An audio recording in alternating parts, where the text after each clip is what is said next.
Please, none of you should come to the room, please. I'm begging you people. I will do that for you. I'll tell your daddy, please. It's good evening, everybody. All right, good evening, sir. Tonight Good evening, sir. we'll be revising cost of capital. It's a strategic point in our exams that we need to know. But I want to encourage us. Some of us might be seeing this topic as something complex. It's not complex. All you need to do is to settle down and understand what it entails. So cost of capital is not complex. What it requires of you as a student is to understand what it entails. And once you understand the basics, then you'll be able to flow with it likewise. So when we talk about cost of capital, interpret it, cost of capital. What is capital? Then what is the cost? Yes. As a business person, when you borrow to run your business, what is that burden on what you borrowed, on the money you've borrowed? If you get a loan from a bank, the burden is the interest you have to pay to the bank. So that is the cost of capital to you. To the bank, the money they've borrowed you, the interest you are paying them, that is the benefit, that is the cost to them. So cost of capital represents the compensation required by the suppliers of funds from their investments. So, in an organization, we have shareholders. When shareholders show interest in an organization, they give their resources, they buy into the vision of the organization by investing their resources. In return, they expect dividend. So, to an equity holder, the cost of capital will be what? The dividend they will get in return. And for a debenture loan, the return will be what? The cost of debt. So cost of capital is the rate of return that suppliers of capital, that is the bondholders and shareholders or owners of organization, requires as compensation for their contribution of capital. So it is the minimum rate of return a company must earn in order to what? To retain its value. So that is cost of capital. So their organization have various forms of capital structure or various elements that make up their capital structure. And what are those things? Ordinary share, preference share, debt capital, and so on and so forth. So they are sources of finance to an organization. So limited liability companies get funds by inviting the public to subscribe to their shares. And we can have two forms of shareholders: the ordinary shareholders, the preference shareholders, and so on and so forth. And they can also get funds by getting loan, debentures, and the rest. So each source of finance has a specific associated cost, and the average of which gives the overall cost of acquiring the capital. So the costs of equity, cost of debt, cost of preference shares, when you look for their average, they result into what we call the weighted average cost of capital, which is WACC. So in our class, we look at the various forms of debt.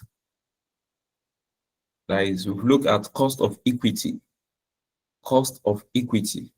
and for you to determine cost of equity in a question, you can be given dividend, a growing dividend, and a dividend that is constant.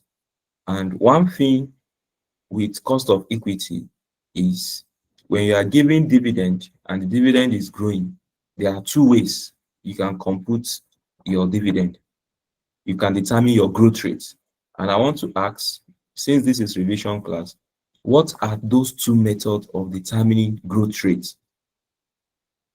Yes, what are those two methods of determining growth rates?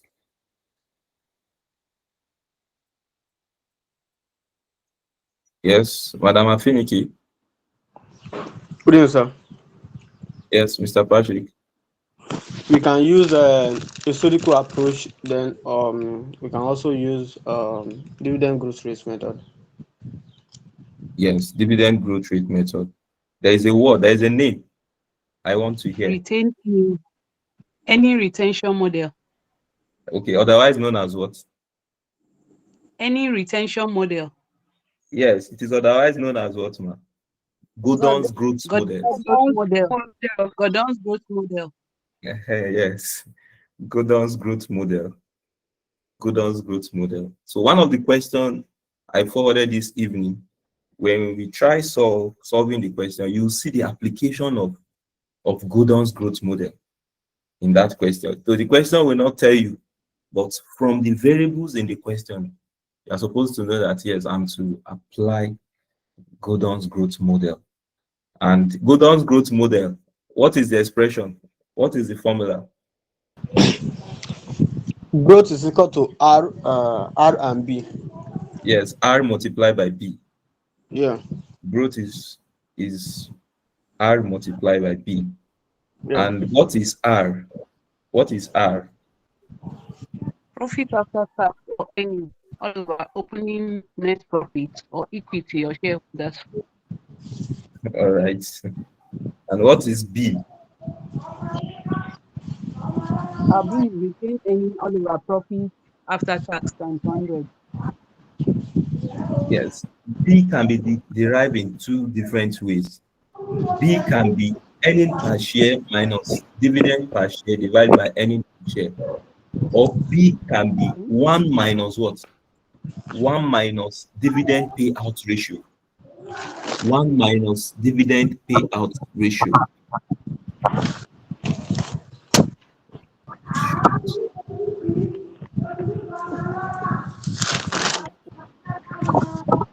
Patrick, are you in Lagos? First mute. So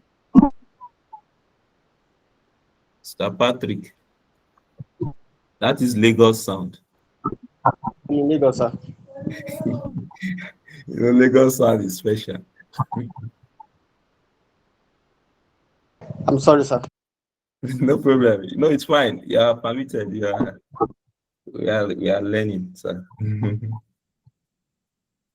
So Gordon's growth model is one of the approach required to determine growth rate. Growth rate.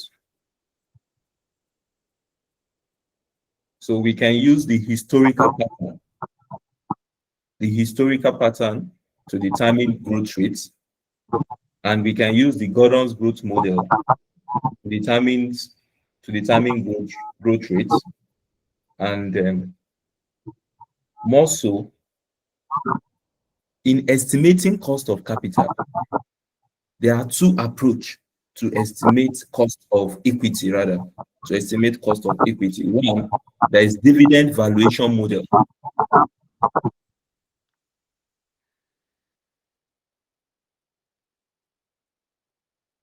There is dividend valuation model. Dividend valuation model.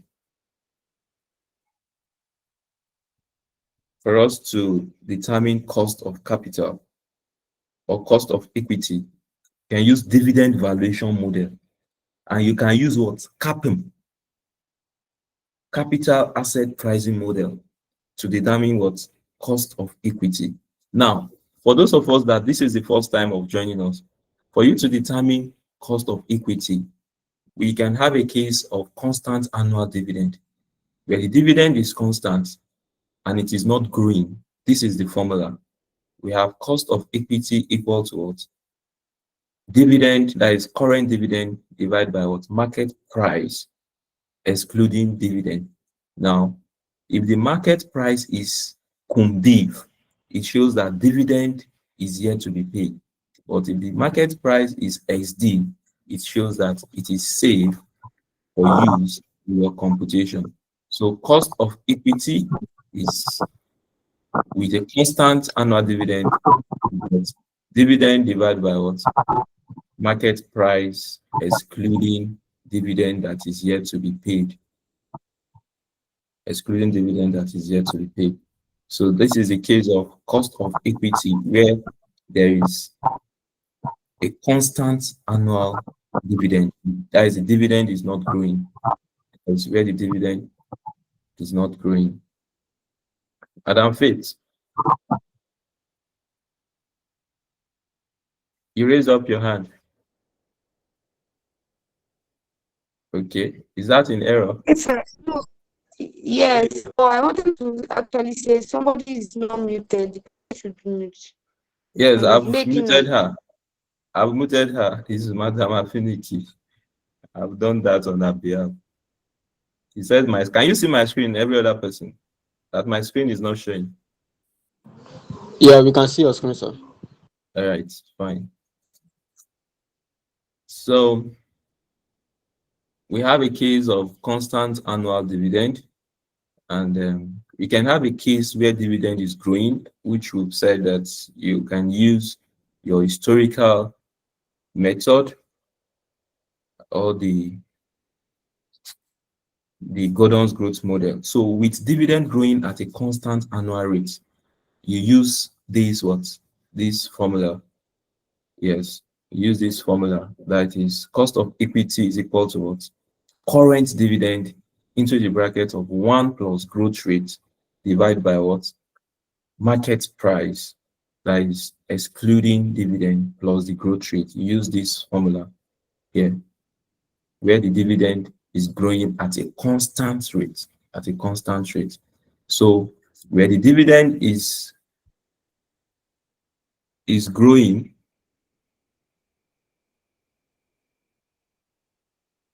that is where we have to estimate the growth rate. That is, the growth G can be estimated using either historical pattern or Gordon's growth model, depending on the information available. So we have historic or average pattern. So a growth rate may be estimated from historic dividend pattern as follows. So you can use this formula or the one with the square roots. The roots approach is the same result you get when you use this, because when you remove this power here, 1 all over n, and change it to roots, is the same expression from indices in SS1 secondary school syllabus, which is a carry forward to the build up. We are building up on that knowledge. So when you convert these changes to roots, you have same expression or same results when you use this other formula. Where is it? Yes, this one here. When you use this one here, you have same results. Because sometimes some people find it difficult to punch these on their calculator. So once you know how to express this as in your calculator, you have same result likewise when using this. So we can have that where you have dividends given to you side by side with the years. You use the historic approach, and where you have information given to you in relation to accounting rate of return, the retention rates, it shows that you have to use what? The Gordon's growth model. You have to use the Gordon's growth model to determine the growth rate. And what is the Gordon's growth model? Is R multiplied by B, where R is what? The accounting rate of return / the return on reinvested fund, and B is what? Earnings retention rate or proportion of funds or profits retained. And B can also be 1 minus dividend payout ratio given in the question. So those 2 questions I forwarded, they are from the ACCA study test, the Kaplan. I just changed the name because I don't want to use the foreign names. Let's use the names that we are familiar with. So I changed the name and I changed cent to kobo. So that was what I've done. So we'll solve those 2 questions to refresh our understanding on some basic concepts we've discussed over time. And we'll now move to solving question on Kilimanjaro. Yes, to round it up. Then I'll now say some things related to the theoretical aspects we have to expect in the exams, then we'll move in that line. So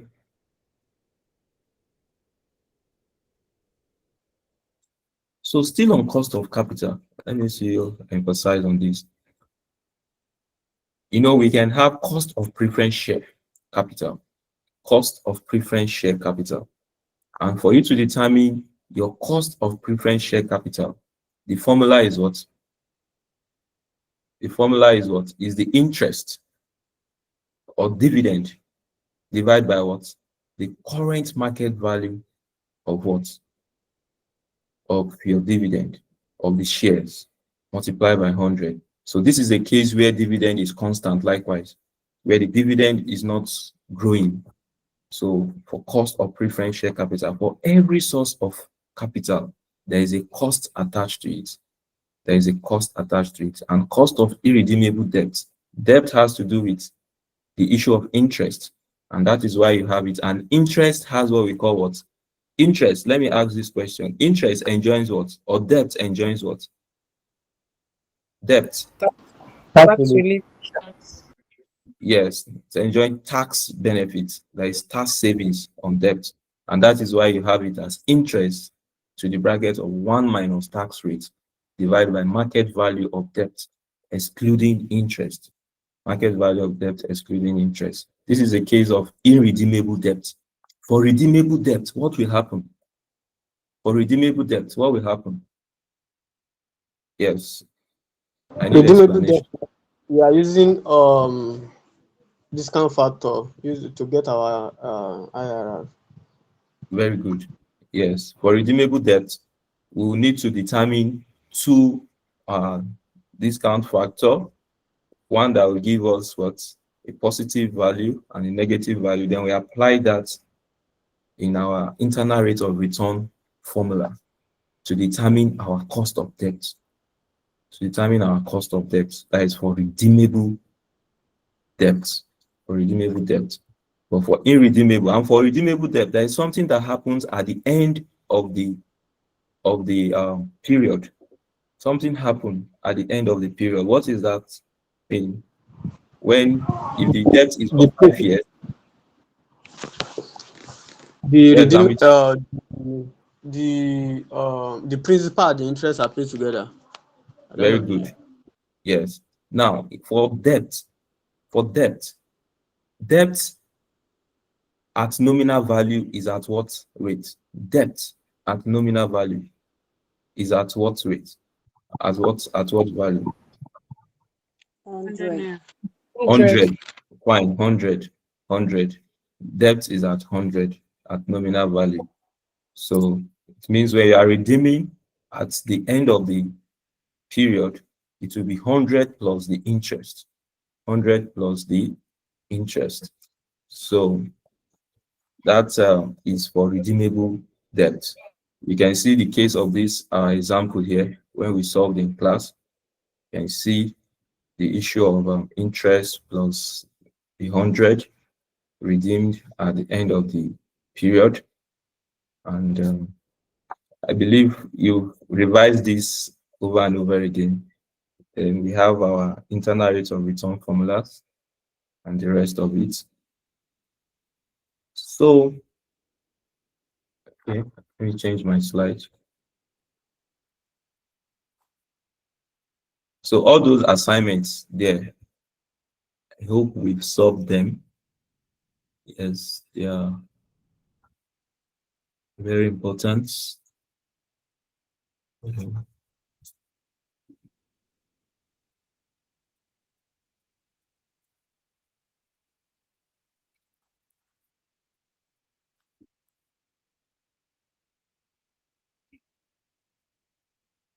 So I'm trying to change my slide. I have two materials here.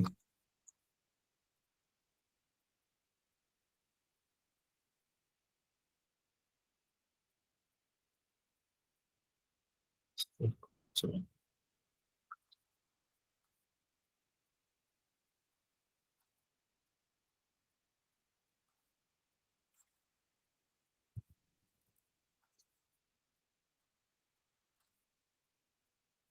All right. So this is still on the issue of redeemable debt. Redeemable debt. So the point is, when an organization is having each of these forms of capital in their capital structure, you can determine their work. You can determine their work. And how do you determine the work in an organization? We have a formula we use to determine the work. That is the market value of debt divided by what? The total value of what? The total value of the organization capital. Now, for example, if you are looking at the cost of equity, what is the market value of equity? As the numerator, divide by what? The 100%, that is market value of equity plus market value of debt. Where you have preference share, you have it likewise plus preference shares. But most times you always have equity and debt. So the cost of equity, which you derive, multiply by the market value of equity, divided by market value of equity plus market value of debt, plus cost of debt. What is that cost of debt you derive? Multiply by 1 minus t, that is the tax rate, in relation to the market value of debt divided by market value of equity plus market value of debt. So this is the formula to determine WACC. But where you have preference share, you also include preference share, cost of equity. So now, let's look at these questions to just have a refresh.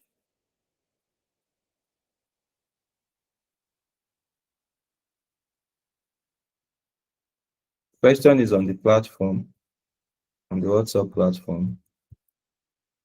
So the issue of cost of capital has to do with individual capital elements.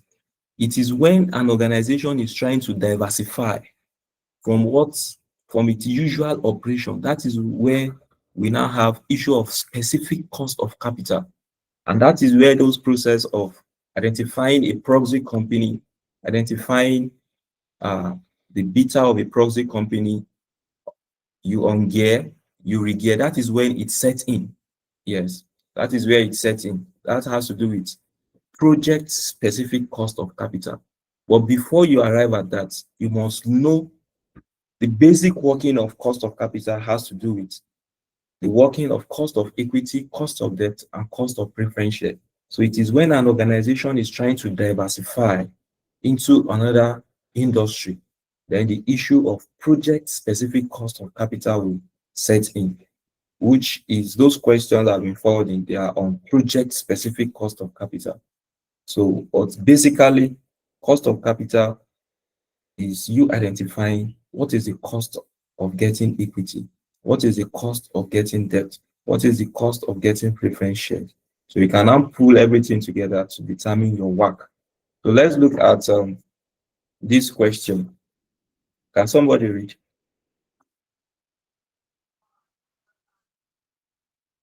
Temitayo has 1 million naira loan notes in issue, quoted at 50 naira per 100 naira of nominal value. Book value also 50 naira per 100 naira. Preference shares quoted at 40 kobo. Book value 30 kobo per shares. And 5 million naira ordinary shares quoted at 25 kobo. Book value 20 kobo per shares. The cost of capital of these securities is 9%, 12%, and 18% respectively. This capital structure is to be maintained. A, calculate the weighted average cost of capital using market value.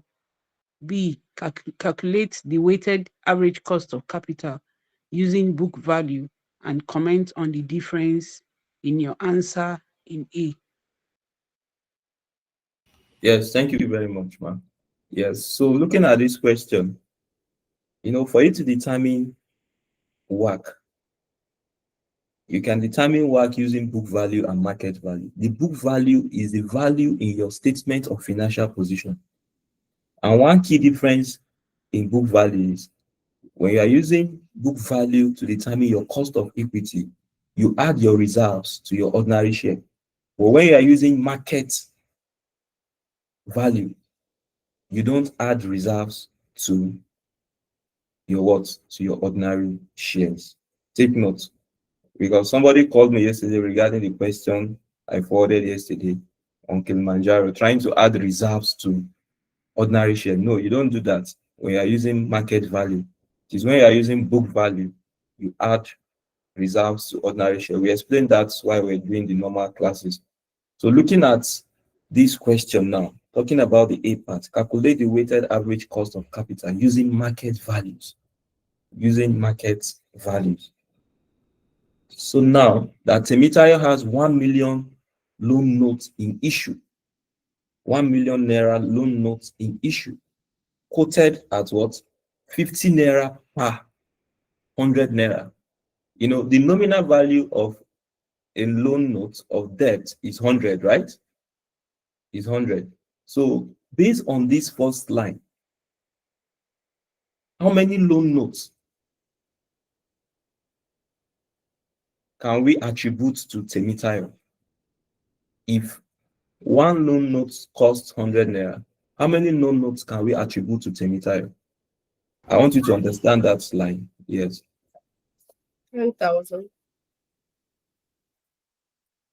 How many thousand? Let me punch my calculator.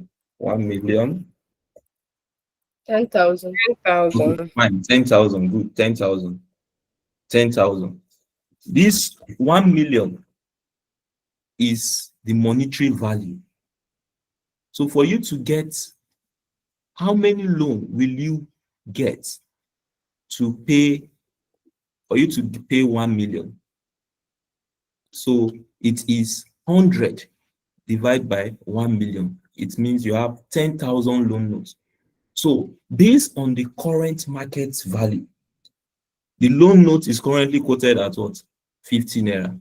So 10,000 loan notes will worth how much now? 10,000 loan notes will worth how much in the market? 500. 500,000. Fine. So the market value of what? Of the loan, market value of debt will be what? 500,000. 500,000. So let me ask, what is the cost of debt? The cost of the loan. It's clearly given in the question. The cost of the loan. 9%. 9%. Yes, 9%. It's clearly given. See it. The cost of capital of this security is what? 9%, 12%, and 18% respectively. So they are telling you that the first one is loan. The cost is 9%. The other one, preference share, 12%, and the last one, ordinary share, is what? 18%. So let's move to issue of preference shares. That we're going to solve it. Let's just look at it first. That preference shares quoted at 40 kobo, book value 30 kobo per share. We are working based on market values now, not book value now. So that preference shares are quoted at 40 kobo. At 40 kobo. Okay. Let me see. Is this the question complete? At nominal value, preference shares quoted at 40 kobo. Okay. I think there is an omission in the question. There's an omission.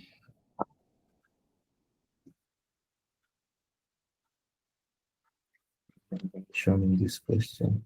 Because the value of preference share is not, I didn't state it. I didn't state the value of preference share. So I have to put it.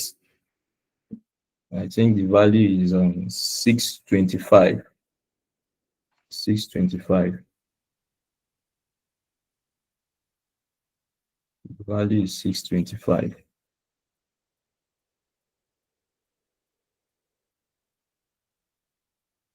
The value is 625. So the value is not stated.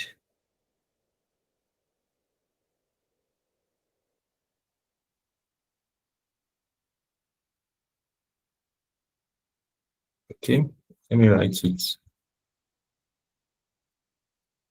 And the preference shares quoted at 40 kobo.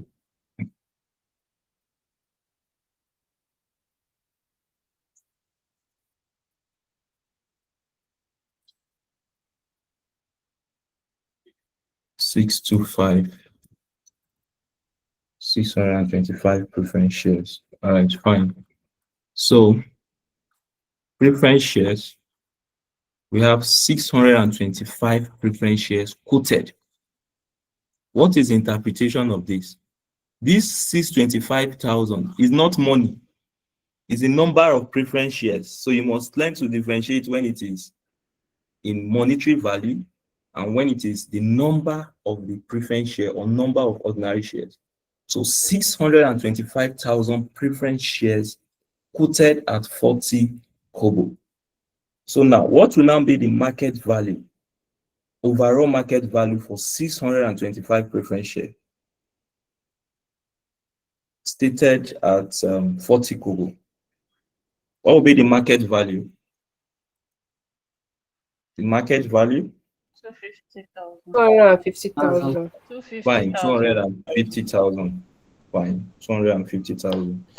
So for ordinary shares, we have 5 million ordinary shares quoted at the 5 million. Likewise, is not money, it's not 5 million naira. Unlike the first one, the loan note, which is stated in money, and we have to divide by 100 to get the number of loan notes. But in this case, it's 5 million ordinary shares quoted at 25 kobo. So what will be the market value, overall market value? 1,250,000. 1,250,000. Yes, 1,250,000. 1,250,000. So with these whole variables, can you now solve for your work? Can you solve for work? Can you determine your work? Yes. All right, fine. Let's show it because we might not be on the same page. Everybody might not be on the same page. So let's show the workings. So you can show the workings in two ways. Yes, in two ways. You can use table to show it. You can use the formula you know to show it. Yes. And to determine our work, I've just shown the formula, not quite long, but I'll go back to it again. You can use table approach instead of using the formula, depending, and you can decide to use the formula if you want, depending on how you understand it. But in this case, we'll stick to the formula, which is what we are used to. This is not the point to get confused. You know, when the exam is drawing close, some of us can begin to get confused, and it's not good. So now, let me use table. So we can have, I just want to show the workings first. We can have security, the various forms of security in the question, then market values,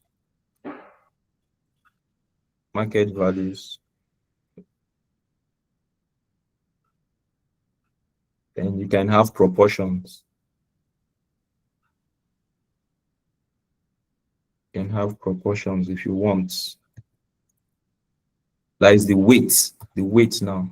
That is what I mean by the proportions. And you can have your cost of capital.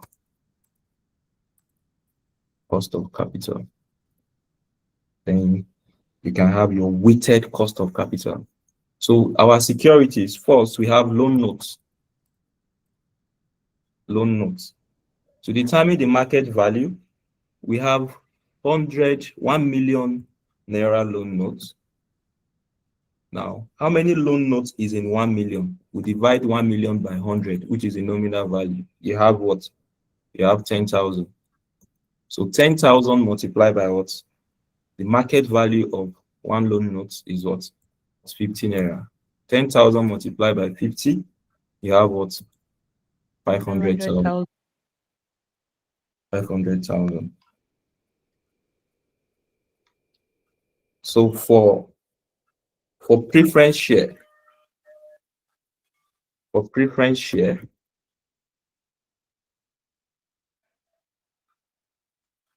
the number of preference share we have is what? 625,000 multiplied by one preference share is 40 kobo. So we have it as what? 250,000. 250,000. And for the ordinary shares,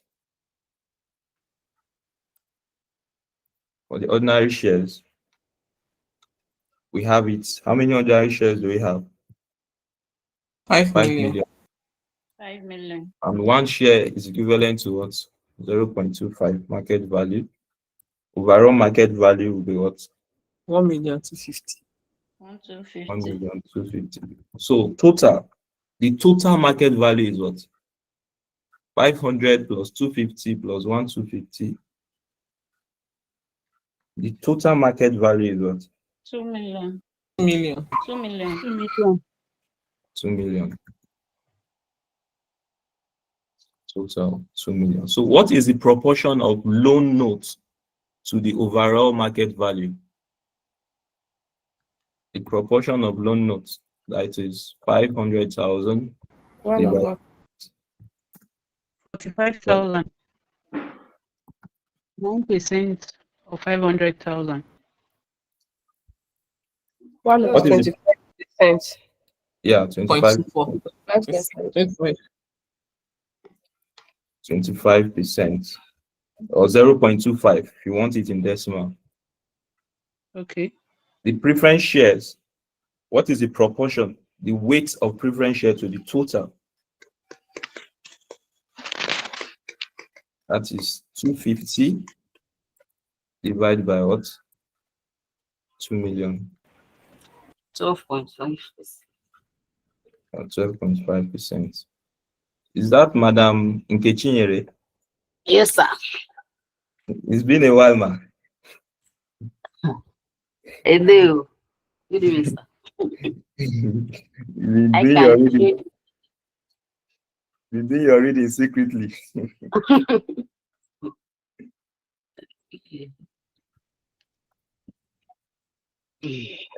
Then for this, it will be 1,250 divided by what? By 2 million. And the proportion, the weight, 62.5. 0.5%. 2.5%. So your cost of capital is what? For loan is 9%. And for preference share is what? It's 12%. And for ordinary share is what? Is 18%. 18%. So your weighted cost of capital will be what? For each of them, weighted cost of capital. For loan, it will be Please, what? sir, why did you get the 2 million? 2 million 500 plus 250 plus 1,250,000. It's 2 million. So your weighted cost of capital will be what here? 9% multiplied by what? 25%. Will give you what?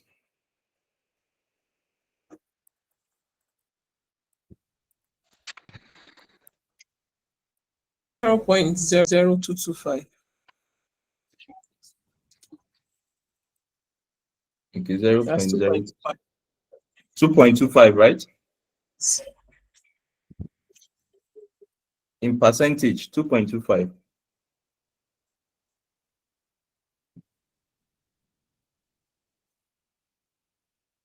Please, sir, can you don't know. come again? How did you get the 2.25?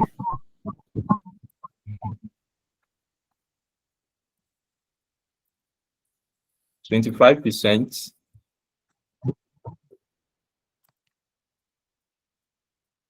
multiply 9%. Your result must be in percentage. So you have what?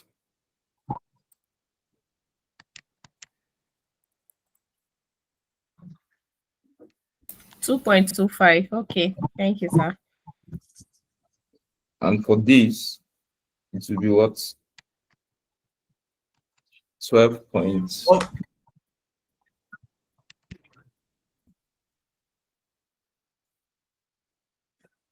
12.5% multiplied by what? That's 12%. That's 1.5. 0.5. 1.5%. And for this, we have it as what?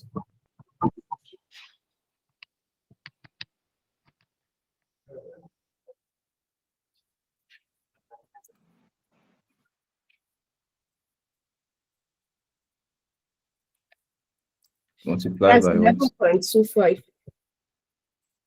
Okay. 11.2. 11.25. So your total work will give you what? When you add this should give you, and you add all these. When you add this should give you 15%. 15%. 15%. All right, very good. So now 15%. let's go back somewhere. Let's head back somewhere here. The work formula that you know, write it out in your book. That work formula, let me go and look for it.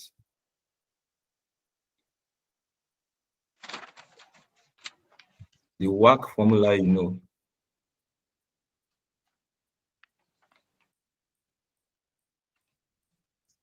Yes, this formula. Can you write it in your book? Cost of equity into the bracket of market value of equity divided by market value of equity plus market value of debt plus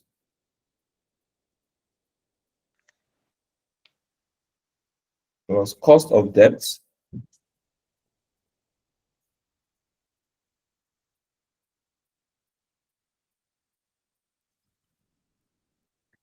plus cost of debt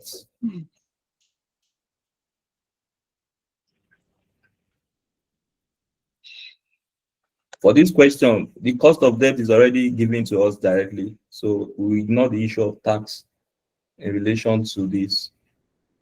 So cost of debt multiplied by VD divided by VE plus, then your preference share to plus cost of preference share. So you write it in that order.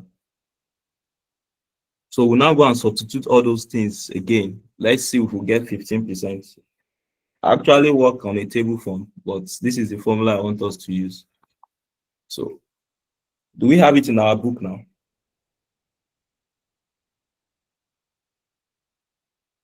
Can I move ahead? Yes, sir. Yes, sir. So let's go now. Let's go back to our solution. So from these now, from the formula you have. Sir, please, so how do we get this cost of capital? It's given to us in the question, ma. Okay, okay. See it here, ma.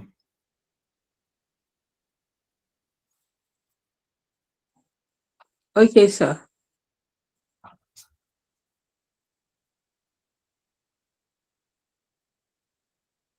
So in your book, your market value of loan is what?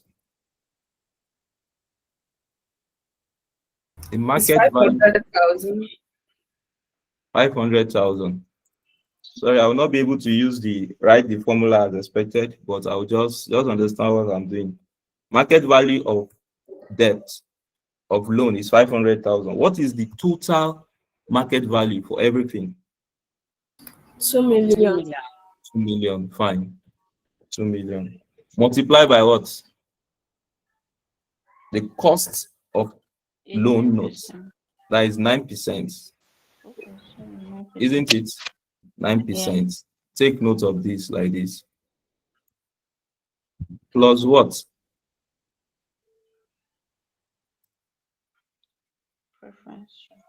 Plus the preference share, which is what?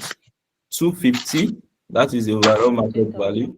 250 for preference share. And the overall is what? 200,000. 2 million. 2 million. 2 million. Multiply by what? The cost of preference share. 12%. 12%. Plus what? 1,250,000.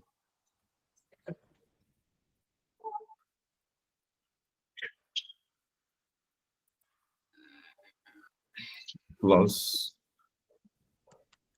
the ordinary share, which is 1,250,000, divide by what? The overall, that is 2 million. Multiply by what? 18%. So can you use your calculator to simplify? Let's see. Please, I have a question. I don't understand what you are solving for.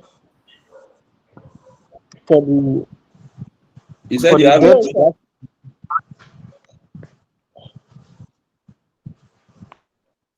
yes, So I who's have having a a question. and what is your question? I don't understand what you are solving for, please, sir. You're solving for work. Did you understand the first did you understand where is it? Do you understand what we've done here? Yes, I understand what we've done here. Yes, what we've done here, we are just repeating it using the formula, the work formula, which I asked you to put down in your book. This is the work formula. Yes, You have it in your book, right? yes, I have it in my book. Good. If you have it in your book,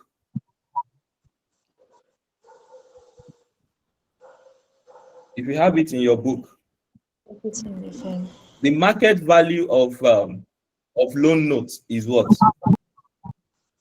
500,000. Fine, 500,000.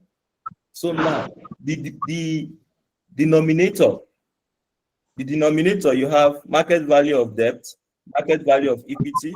In this case, you have preference share, market value of preference share. When you add everything together, what will be the total?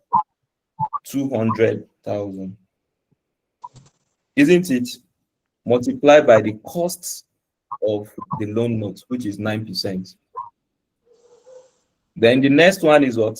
Preference share. The market value of preference share is what? 250.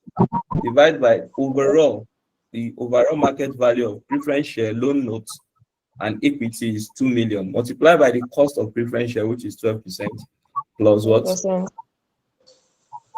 Plus the Plus the ordinary shares. The market value of ordinary share is 1,250,000 divided by the total of the capital structure, market value of the capital structure, which is 2 million, multiplied by the cost of ordinary share, 18%. What will be your work?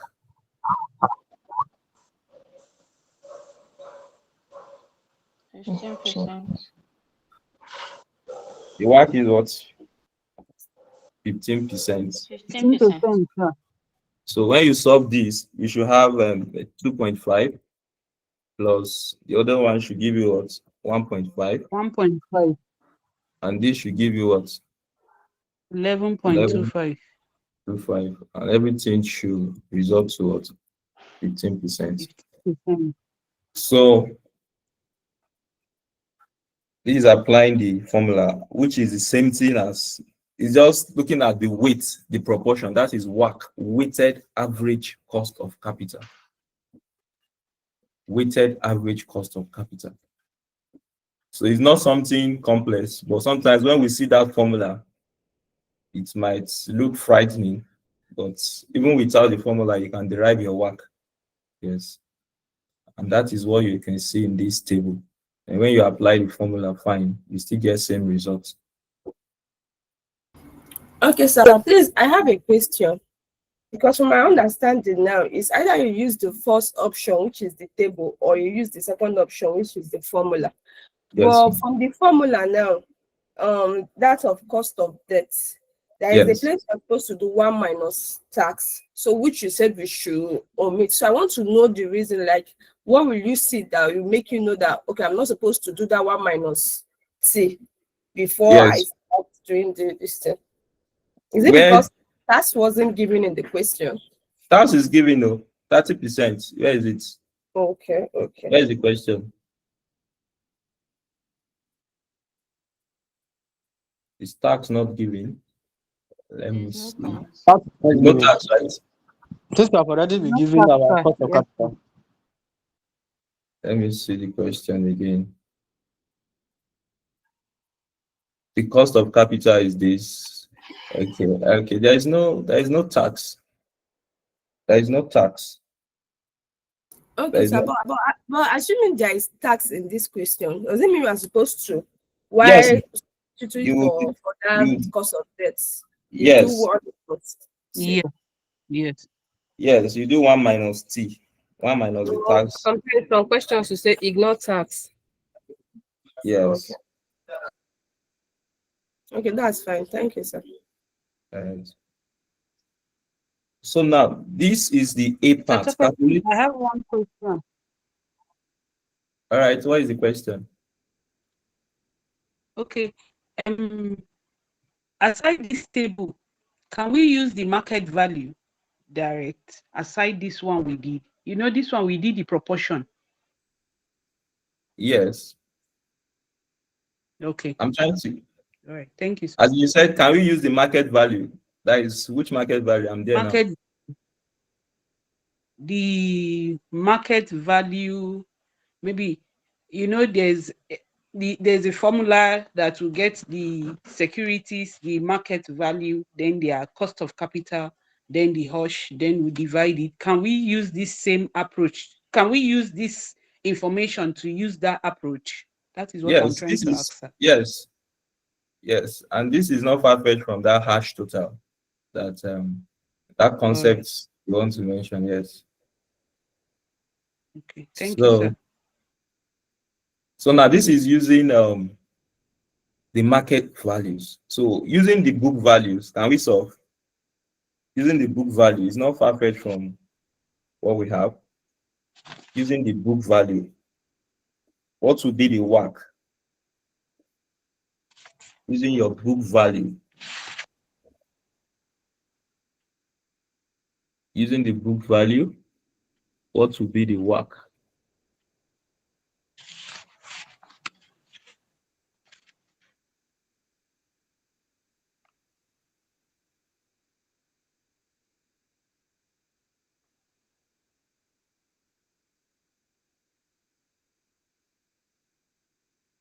Using our book value.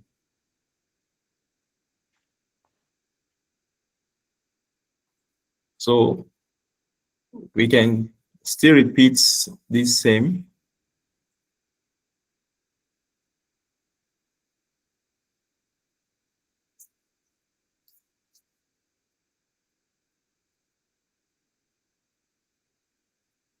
Using your book value.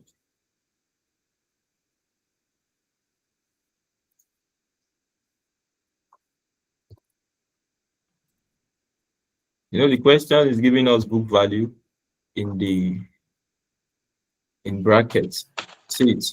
Temitayo has 1 million loan notes in issue, quoted at 15 naira per 100 naira of nominal value. Book value also 15 naira per 100 naira. So for the loan notes, it still remains same. For the loan notes, we still have it as 500. So, but what will be the proportion? The proportion might likely change. So let's erase that for now. For preference share, that's 625 preference share quoted at 40 kobo. Book value is what? 30 kobo per share. So there will be a change here. Instead of using 4, we use what? 0.3. So when you multiply, you have what? 187,500. 187,500. For ordinary shares, the book value is what? Yes. 20 kobo. 20 kobo. And these will change to what? 20 kobo. When you multiply, you have what? 1 million. 1 million. 1 million. So what will now be the proportion, the weight?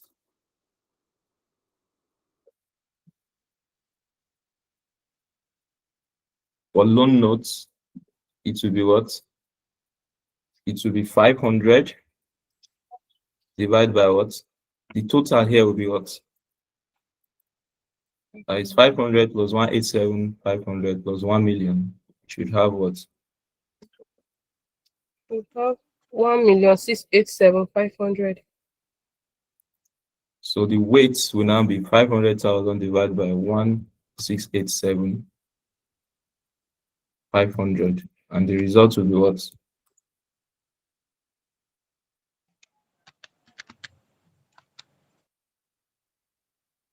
Should it be in percentage? Yes. 29 approximately 30%.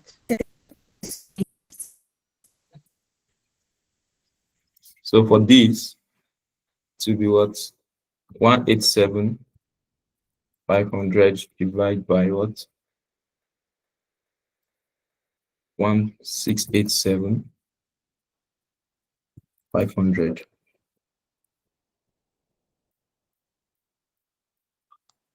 This will be what? Should be 11.1. Please confirm that, please. And these will be what? 1 million divided by what? 1,687,500. We have it as what?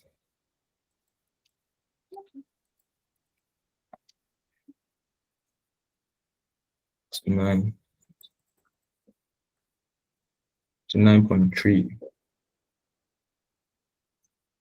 So the cost of capital still remains same. So what will be our weight? The weight.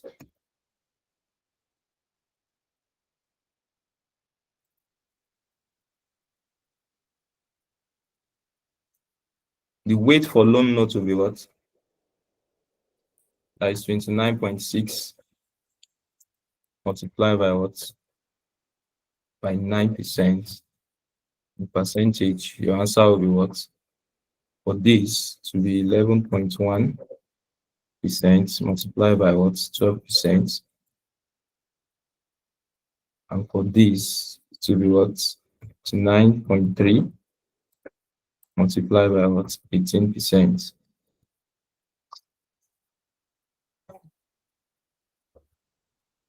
So for loan notes, your weight will be what?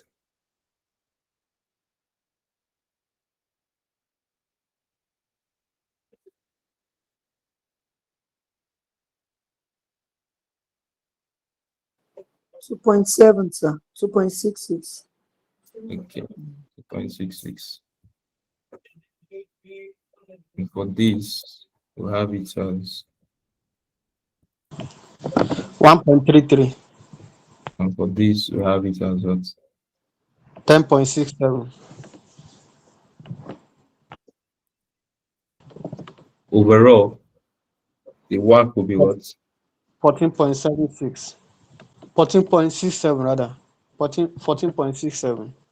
14.67. So this is what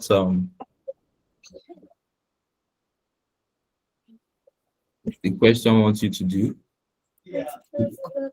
The question is asking us to comment. To comment. If you look at the book value is relatively lower than the market value in terms of work. So the work is lower when we use book values, contrary to the market values.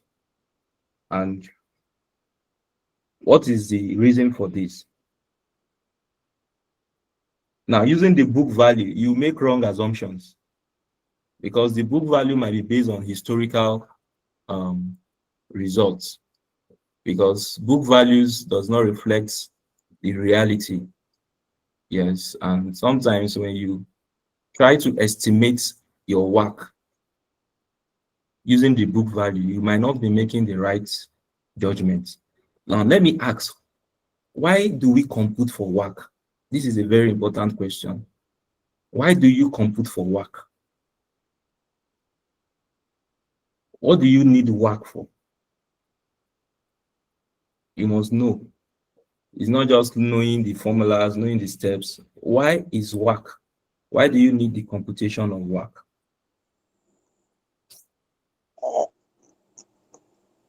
I think is to know the proportion of capital structure of the company. Okay. Somebody else? Hello, sir. Yes, I'm with you.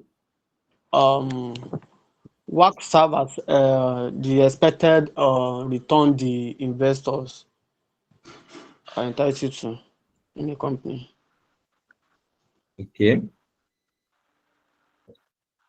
Yes, this work. Why we compute work? When you want to venture into a new project, this work will serve as your what? We serve as your benchmark, or we serve as your discount rate for you to evaluate a new investment. So when you're trying to compute NPV, internal rate of return, that 15% will serve as your discount factor. That is the essence of work. If you have a whole lot of comprehensive questions that involve investment appraisal, because yes, I have some questions like that. You solve for all these issue of specific investment appraisal. Yes, you solve for issues of WACC. You solve for cost of equity. The question will now extend to investment appraisal. Like the question one of our colleagues forwarded on the platform, that he was talking about asking of variable costs, variable issues. Yes, that question extended to you solving NPV and modify internal rate of return. So the work that you derive will be your discount factor. So work is used for investment or project evaluation decision making. So work is used as a discount rate when evaluating new investment. When you are using techniques such as NPV, internal rate of return. So if a project return is greater than the work, the decision rule is that you accept. But if the return is less than the work, you reject. So, and just as you have said, it serves as a measure of cost financing. Yes, it serves as a measure of cost financing, because as an organization, you can raise capital from different sources, each with its own cost. So the work combines this cost into a single figure, showing what the overall cost of financing the firm. So you just have to know why you compute work beyond, because the question can come. I think I've seen a question like that to explain the reason for work, why the purpose of computing work. So you have to know that. So just beyond getting your answer, you must know why you are computing that work. So where the question is a scenario question that involves investing in a project, in a new project, in a new industry, what will be the costs of you investing in that new industry? So the work you derive will act as your discounting factor in that question. But I don't think for this level they shouldn't bore your head with such. When you move to the next stage, that is when you begin to see such reality. So, but based on what we've done, is this clear, please? Everybody, Yes, sir. Yes, sir.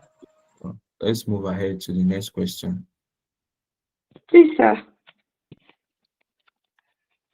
I can hear you, ma. Okay, good evening, sir. Please, I want to confirm when we're using the WACC formula, in the formula we have a cost of equity all over cost of equity Plus plus cost of debt. So I want plus to market ask, value, plus market value of debt. yes, sir. So I want to ask, when we're now imputing the figures, that's the market value, which is 500. We just divide it by the total market value. But I want to ask, okay, the 9 is the cost of debt, right? I Yes, think 9. Okay. Thank you, sir.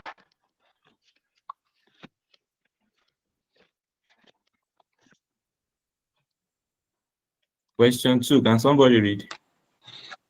Let's see what they want us to do. I can't see your screen. Aisha has 10 million 24 kobo ordinary shares in issue with a current price of 155 kobo cum div. An annual dividend of 9 kobo has just been proposed. The company earns an accounting rate of return to equity of 10% and pays out 40% of the return as dividends. The company also has 13% redeemable loan notes with a nominal value of 7 million naira, trading at 105 naira. They are due to be redeemed at nominal value in 5 years' time. If the rate of corporation tax is 33%, what is the company's WACC? Yes, thank you very much.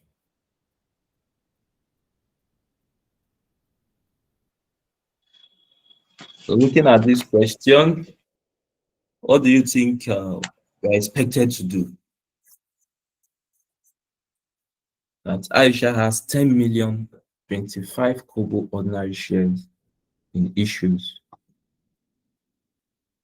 with a current price of what? 155 kobo cum div. So the question is, what is the market value of equity? Let's start from that point.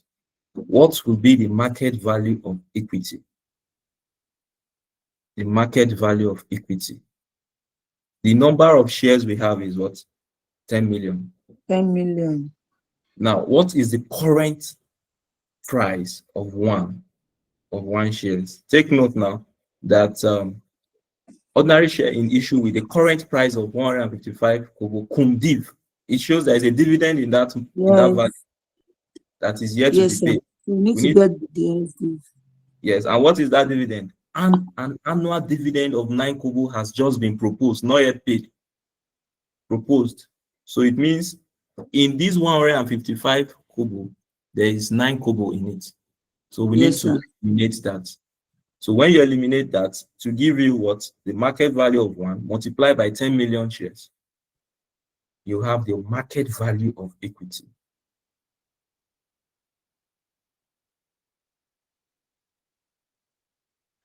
Is that clear?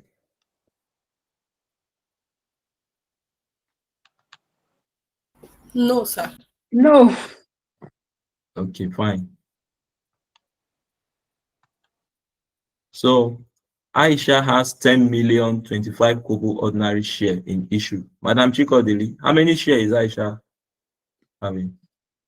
10 million shares. Fine. One share currently costs how much? 155 kobo. Good. And that 155 kobo, is it just 155 kobo? Is there any issue with it? There's a dividend in it. Very good. An annual dividend of 9 kobo has just been proposed. That means what? That this dividend of 9 kobo, which is yet to be paid, you need to eliminate it from 155 kobo, right? Yes. It's ex-div, to make it ex-div, because you have to work with ex-div, not cum-div. So 155 kobo minus 9 kobo will give you what? 146. 146. 0.65 kobo. Yes, so multiply by 10 million shares, you have what?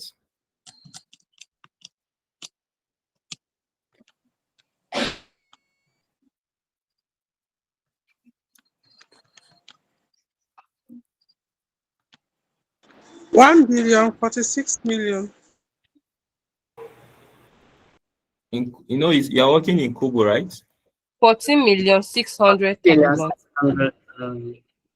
Divided by So market value. Sorry, sir, I'm not seeing your screen, but I can get 155.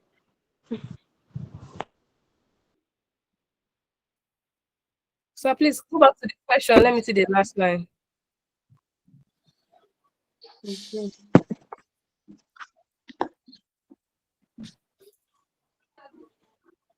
So I'm not seeing your screen, please. Nathan, don't sleep on the floor. Nathan, don't sleep on the floor. It's your network. It's your It's network. not the Nothing. network. It's not our network. It's your network.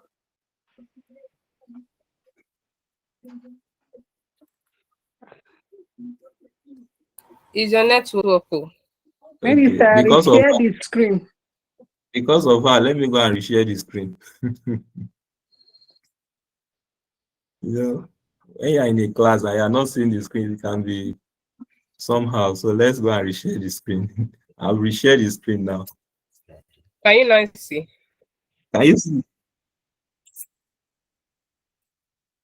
No, sir. Madam Is Afeni. your network? I can't see. Oh, yeah, go out and come back. Let me. Off your data, I'm on it resharing. back. Then go back and come back. Okay, Let sir. me reshare again. I'm resharing. Yes, I So I've shared the screen again. can see it now.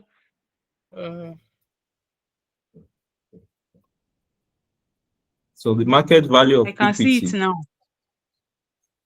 Thank you. I can see it now. So we have 10 million ordinary shares. For you to get the market I was value. asking. All right, what is your question?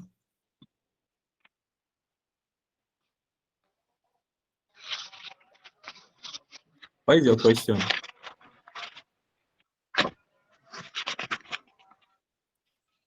Madam, can you speak? What is your question now?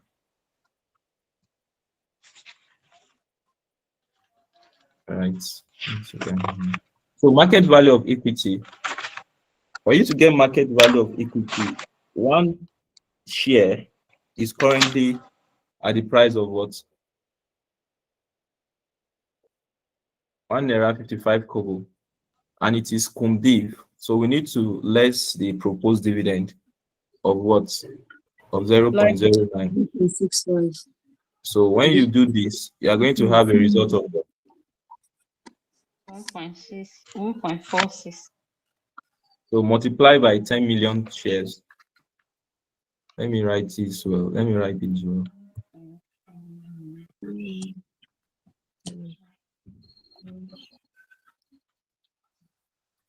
The market value will be what? 14,600. 14,600. 14,600. So that is for equity. That is market value of what? Equity. Market value of equity. Let's finish everything about equity. Let's still go back to the question that an annual dividend of 9 kobo has just been proposed. The company earns an accounting rate of return of equity of 10% and pays out 40% of the return as dividend. This statement is pointing you to what? This statement. Gordon's growth model. Gordon's growth.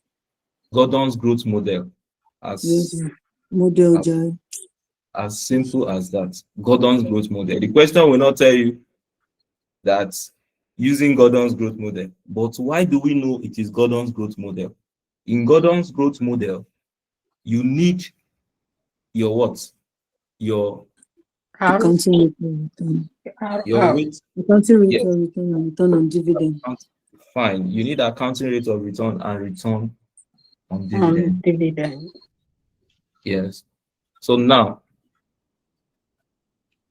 the Gordon's growth model. The Gordon's growth model.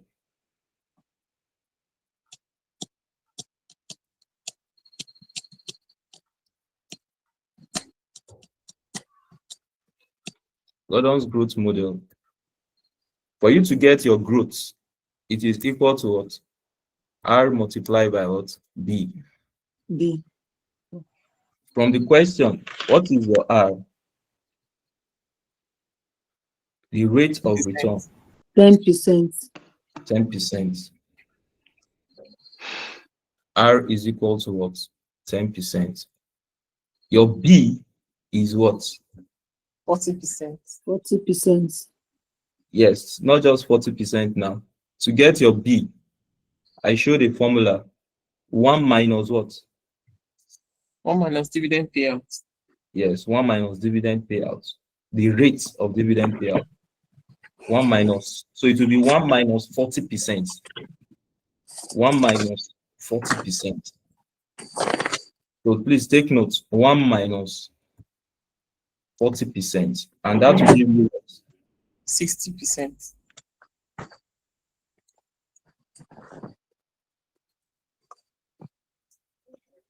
okay, and that will give us I believe this thing is still the same thing as the retained earnings. If you remove the dividend payout.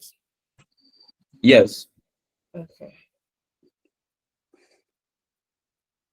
If you remove the dividend payouts,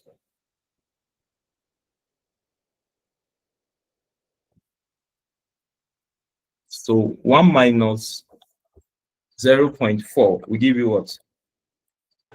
0.6.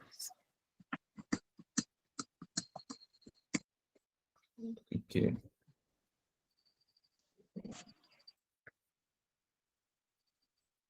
So we have it as okay, 0.6. We have it as 0.6. So now, if B is 0.6, your growth will now be what? 10% is what? 0.1 multiplied by what? 0.6. You have it as what? 0.6. 0.06. 0.06. That's 6%. the growth is at 6%. Now, to get your cost of equity, the cost of equity of getting these shares, what will be your formula? What will be the formula to use? What will be the formula? 1 plus G plus G all over X plus G times 100. Okay. That is dividend, current dividend. 1 plus G over market value plus G. okay, fine. Everybody must pass. Everybody should XD. come back and write this paper again. The market value XD plus G. Amen. So the point is, the notion I'm having is the question will come fine. Yes, just make sure you study your theoretical part likewise. All those Islamic banking, yes, all those, make sure you read them. It will be a balanced exams comprising of the written part and the calculation part. So just do the needful and get 70, get 60, and be free. Be free from these papers. I know it's not easy to read, but God will strengthen us. So Our formula would be what? Using the growth rates. Just trying to, I want to copy the formula. So that everybody will have it.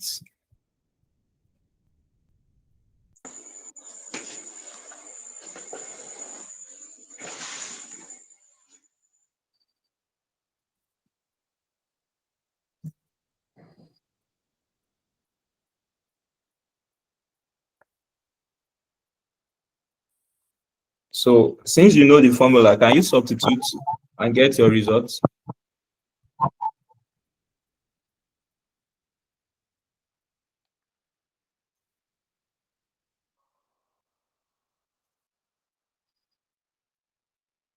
If you know your formula, can you substitute? So this is the formula. Yeah.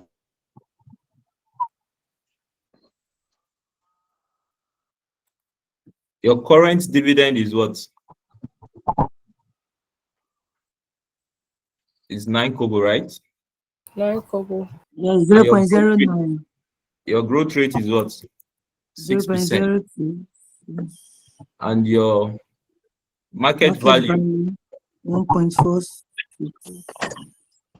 market value is 1.46. That is for 1 plus your growth rate, Yes. which is 0.06. So overall, your cost of equity will be what? 12.5. Your cost of equity will be 12.5. Mr. Tokwe, Ma, please, can you explain what is D0 and D1? Dividend of year 0 and year 1. I don't know. Explain it. Is it the current year's dividend that is D1 or the previous year's dividend that is D1? I mean D0. I don't know. Explain. no, your definition of D1 and D2 depend on your interpretation. It depends. In the formula you are referring to, the one up. Let's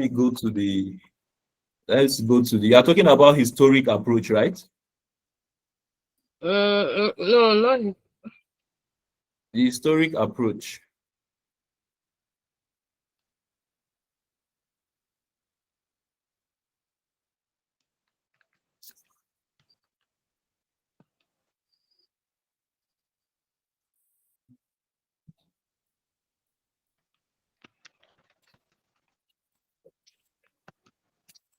So you're talking about something like this, where you have D1 and what? D0. D0. Can you see my screen? Yes. Yeah. No, it's something else. I'm not Yes, showing. sir. I'm not showing the. I have 2 slides I'm showing. Yes, something like this, right? Yes. So, you know, when you talk about D1, D0, you can say D3, D2. It depends on what you understand by D1, what you understand by D2. So, if your D1 is up, it shows what? It shows what? Your current dividend. If your D2 is down, it depends on what is your numerator and what is the... Sorry, sir. Mr. Tokwe, please. From my end, I'm only seeing of capital part 2, but I'm not seeing any other thing. Sir, as if you are using It's showing now. two No, it's laptops. showing now. Calm down, is going to show. It's showing now. If you switch, I will not see again. But I'm seeing now. All right, don't worry, just don't worry. I'll go back. Madam Chidima, can you see my screen? Yes, I can see your screen. So now, talking about D1, D2, depend on the definition you give to it. So if you are trying to solve for the historic or average pattern, and you want to use this formula as seen, you know, you can write D2 and give a definition to it and say where D2 is this, where D3 is this. So you should know that, okay, but in simple terms, what will be your numerator? Your numerator will be your current dividend, and your denominator will be what? your past dividend. I don't know if you get that. Yes, I get it. Yes. What will be up will be what? Your current. And what will be below will be your past. That is your base dividend. Hope that is clear. Yes. Yes. Thank you.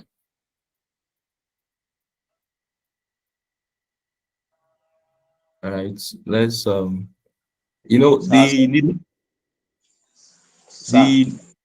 with you, sir. Why are we deducting 0.4 from 1 in my Gordon's growth model, sir? That Yes. our B. We are deducting 0.4 from 1. Yes, the 40% is what, sir? The 40%. Sir, please, can you go back to Retention rate, sir. Fine. the slide I explained? Oh, people should just be patient. I'll go back there so that the recordings will not be. So that when you are listening to it again, you will not feel, what is this? When the recording is just too rough. When you are listening back to it again, it's.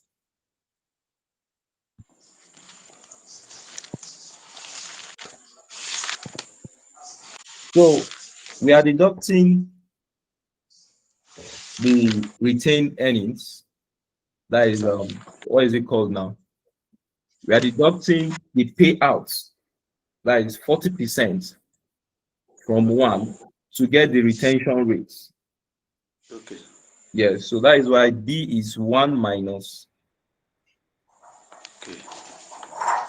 that value there.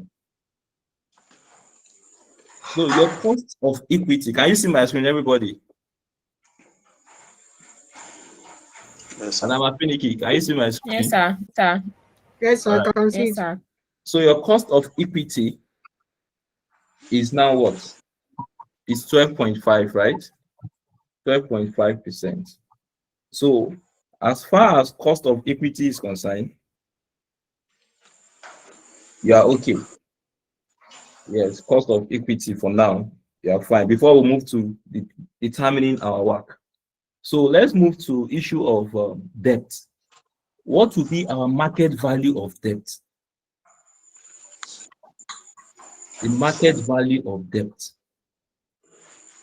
Going back to the question, that the company also has 13% redeemable loan notes. 13% redeemable what?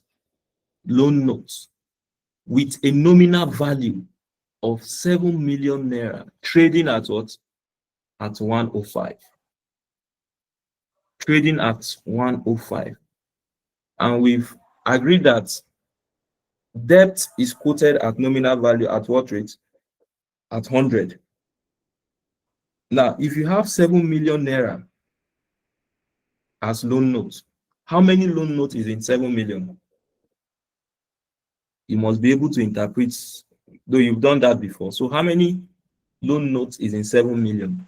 70,000. 70,000.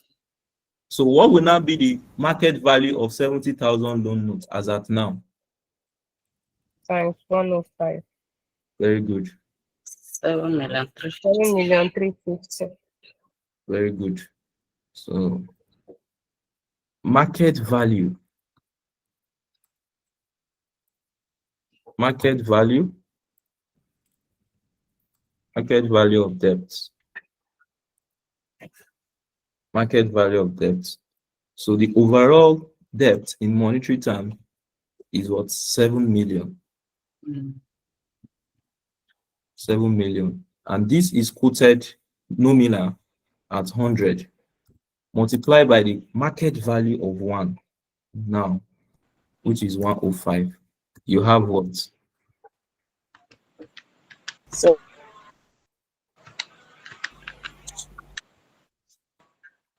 7,350,000. 350,000. 350,000. Fine. So this is the market value. This is the market value. Now, the question is, how will you determine the cost of debt? Let's take note that the redeemable what? Loan notes. They are due to be what? Redeemed at nominal value in 5 years' time. So what will happen? We use our IRR. Very good. Since it's redeemable, it's pointing us to internal rate of return for us to get the cost of debt. For us to get the cost of debt. Now, we've been able to determine market value of equity and cost of equity. Fine. So it means we have the variables to determine our work in terms of equity. Now, in terms of debt, we've been able to determine the market value of debt, but we are yet to determine our costs of debt. So we need our internal rate of return to know what our cost of debt will be. So now, to determine cost of debt, we determine that by calculating internal rate of return.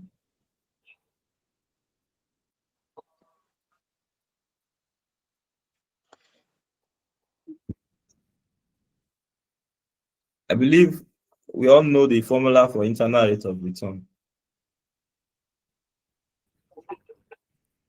Cost of debt. Yes, sir. Sir, please, so how do we know that the equation asks us to calculate the internal rate of return? Once it is redeemable. Redeemable. If it is irredeemable, it shows you are not doing internal rate of return. But once it's redeemable, man, redeemable, it shows internal rate of return. Is that clear, man? Yes, sir.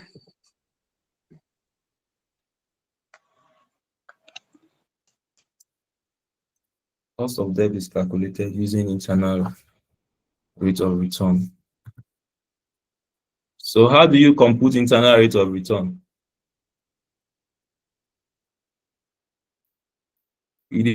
Our year,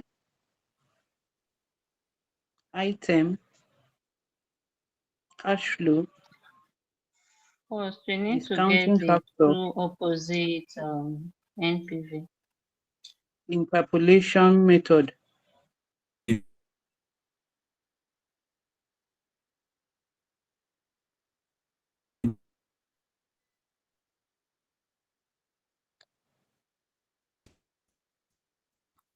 Yes, we compute using the two discount factors. Let's see how that will look like. So we have the years or time. We have year.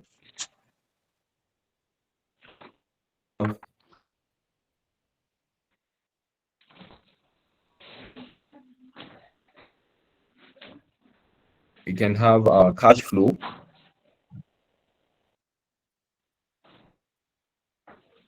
We can have cash flow. Then we can have our discount factor. I'll assume, let's assume 10%. Then we have our present value. So let's compute. You know, we need to determine two discount factor. One will give us positive and one will give us negative value. So at year zero,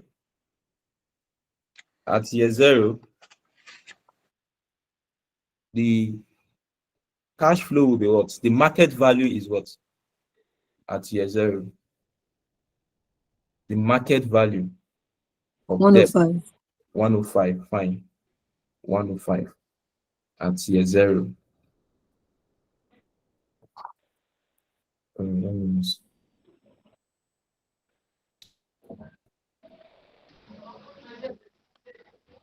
So we have the market value to be 105. It's an outflow. So at year zero, your discount factor will always be what? 1.00. Be 1. So 1 multiplied by 1. 105, you have what? 105. 105. 105. So this debt, the period is what? How many years? They are 5. due to be redeemed at nominal value in 5 years' time. So, what will be your inflow? You are working as if you'll be getting interest. You're giving out a value. So, from year 1 to 5, the interest element will be what? 13%. Interest is 13%, right? Yes, sir. 13. But take note, there is a tax issue. Yes. So what will happen? 1 Interest minus is 2 in bracket. minus T. So we have it as 1 minus, the tax rate is what? 0.35. 33%. Abi? 33? 0.33. So what will now be the interest?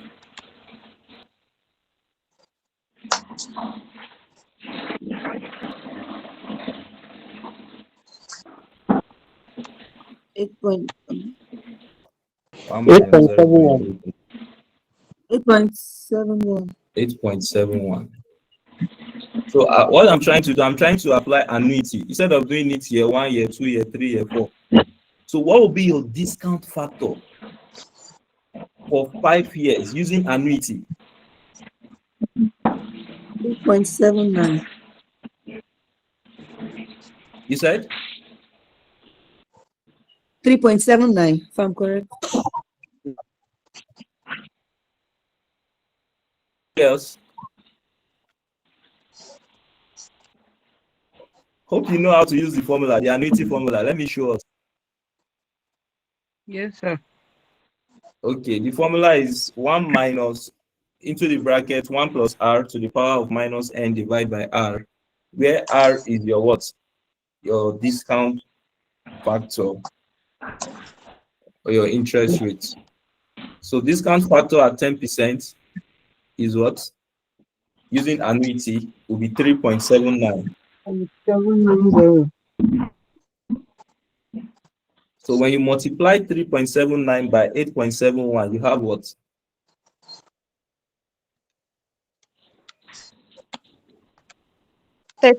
Points. 33.01. 33.01. 02. So at the 5th year, something will happen again. There will be a redemption, right? Yes, sir. Redemption of the capital. You are buying back. You're getting your capital back. Redemption of capital. And the nominal value of the capital is what? Is 100. 100. So your discount factor at year 5 will be what? 0.097. At year 5, just year 5. 0.621. Multiply by 100.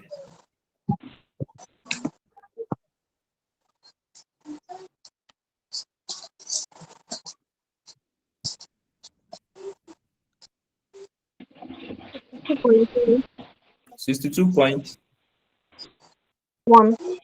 2.1. So overall, what will be your results?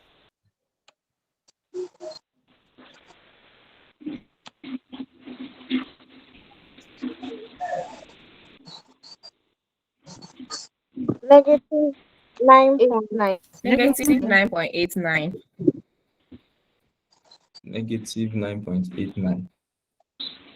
So it shows we are having a negative. Yes, sir. So what will happen? We need to get a positive value. So should we go up or go down? Should we increase our discount factor or reduce it? Go up. Go down. Go down. Go down. Go down. Let's reduce it to 5%. Discount factor at 5% because we need to get. So at 5%, yeah, 0, this will be 1. 1 multiplied by 105. You have what? A PV of what? 105. Now, discount factor using annuity for year 1 to 5 will be what?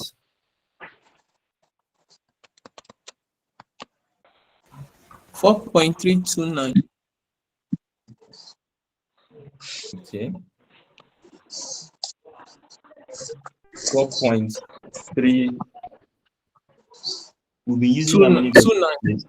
Okay, let's just approximate. Okay, we've not been consistent. Here we use 3. Here we use. Okay. Let's make it 4.33. Then, at this point, at the redemption of capital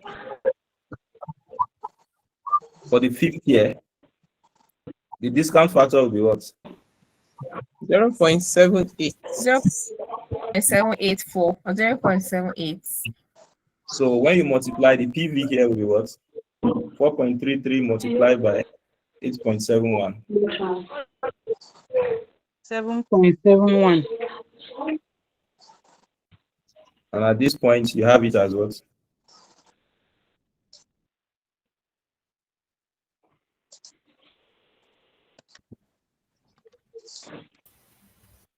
$78. Okay, just 78. Yes, sir. Just 78. All right, so the MPV will be what? 78 plus 37. 10.71. 10.71. 10.71. So we have a positive value now. So we can now substitute into our internal rate of return formula. Substitute into our internal rate of return. Let me go and look for my formula. If you have it, you can substitute very fast and give us.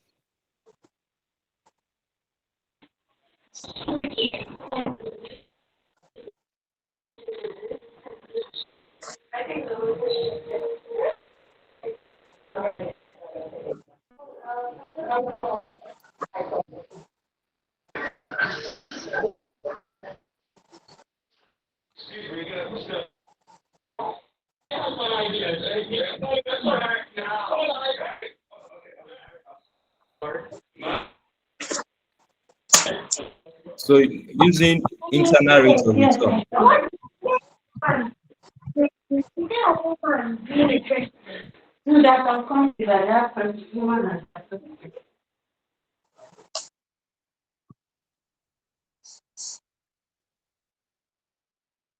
So from our computation, our lower discount rate is what?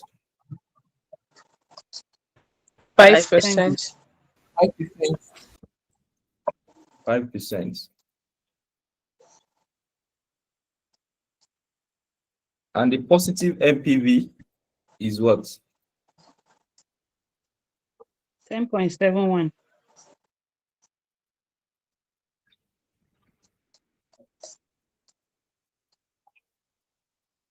$10.71. The negative MPV for positive now, that is 10.71 into negative of what? 9.88. 9.88. You know, negative against negative, we turn to what? Positive. Plus.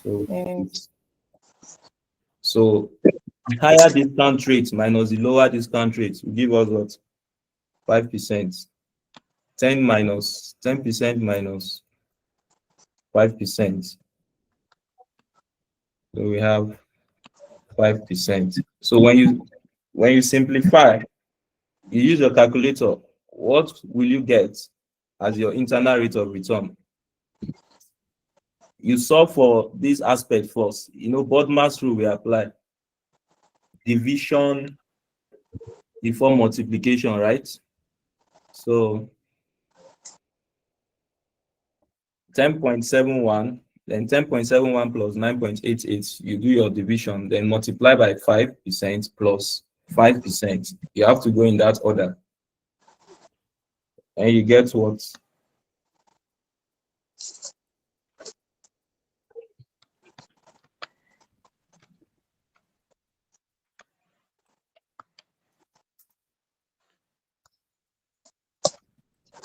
%7.6%. 7.6%. Fine. So this is our costs. This will be our cost of debt. So we can now substitute, apply our WACC formula now. Going to the WACC, what will happen? The WACC. Yes, substituting into the WACC formula, we have what?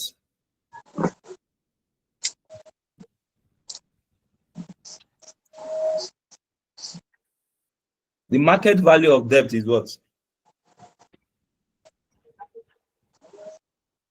Market value of debt is what? From our computation, 7,350,000.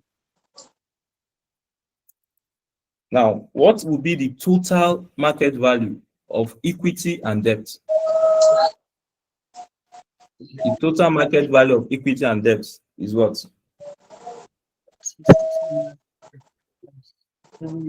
This is equity. Then when you add this equity plus that of debt, 14.6 plus 7,350,000, you have a total of what? 21,950. Multiply by the cost of debt derived is what? 7.6, right? 0.6. 7.6.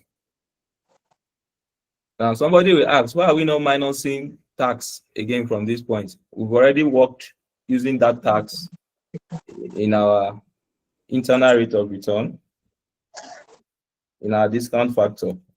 It's already factored in. Plus what? Our equity, market value of equity is what? 14.5. 14.6. Is it 14.5? 14,600. 14,600. Then overall, 21,950. Multiply by the cost of equity is what? Cost of equity computed is what? Let's see, it's 12.5%. 12.5%. So when you solve, your WACC will be what?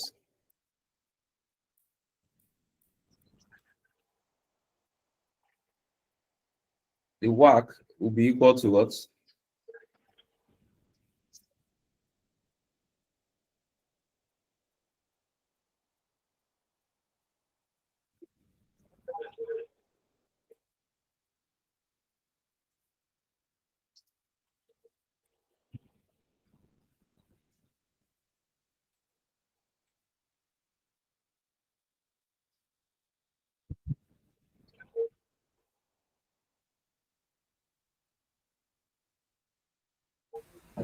Ten point eight.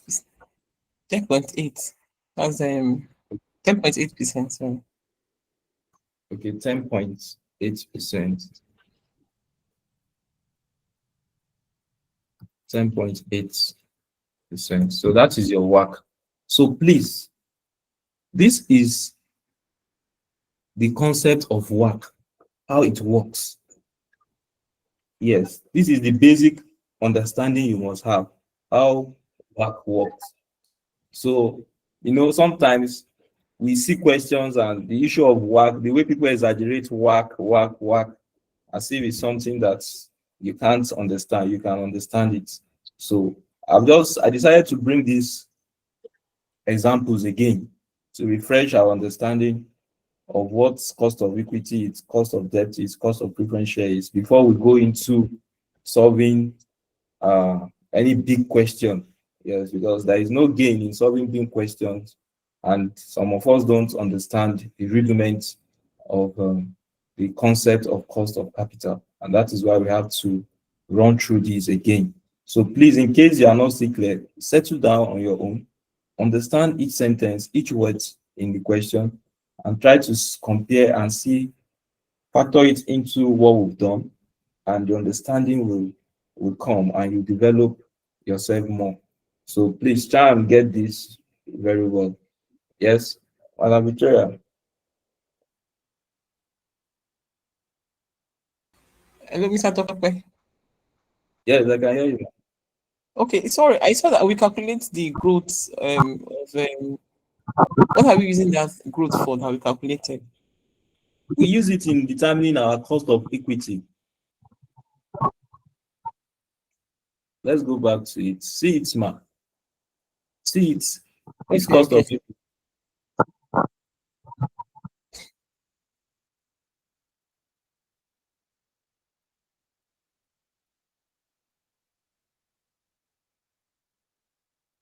Your screen before the main question of the day.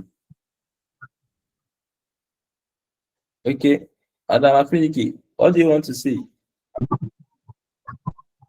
I've not been seeing anything. It's serious. Sir, please, I have a question. Yes, what is the If question?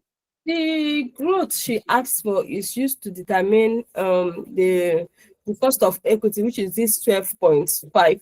So why do we have to do the IRR? What do we use that particular one for?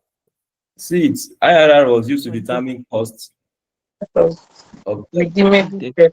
See it, 7.6%. The cost of debt. Yes, Mr. Sampson.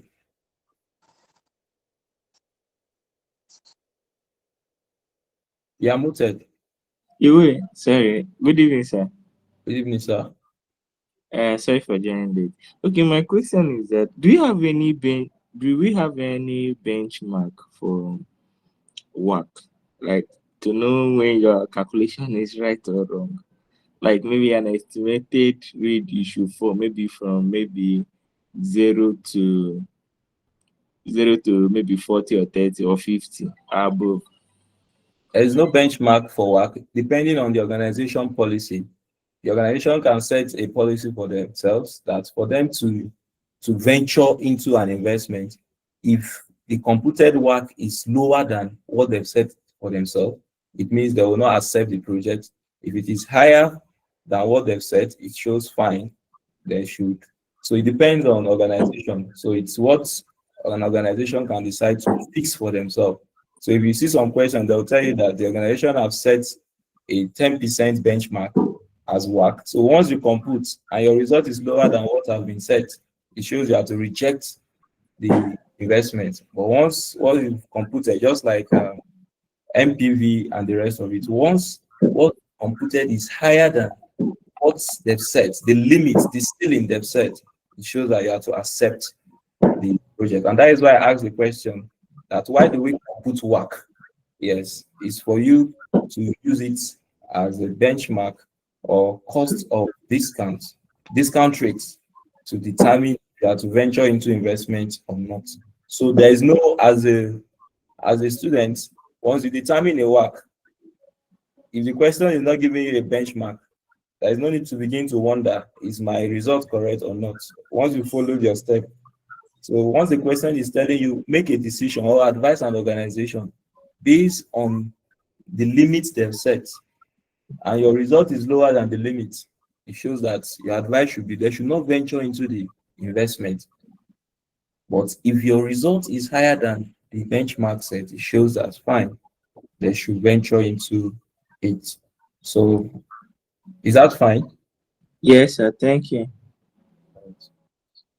Hello, Victoria. Hello, sir. No, not you. There is another Victoria. Okay. Asiba, Victoria. Okay, maybe she's raising up her hand in error. Madam Finiki, Sir, you cannot see my. I'm fine. sorry. I want to say something. All right. You said if the weighted average cost of capital is higher than what the company has said, they should accept. Yes. I was thinking costs. If the cost is higher than what is said, cost is it not? I don't know. Maybe I'm wrong. I don't know. But the I cost. understand the direction you're looking at. Yes, I understand. You're looking at, okay, if I want to get a loan and the cost of getting that loan is high, the interest is high, I should not accept the loan, right?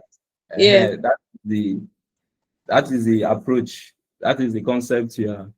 It's a two-way. It's a two-way. You that you are giving the loan is a two-way point. You that you are giving the loan, what is the cost to you? What is the cost to you?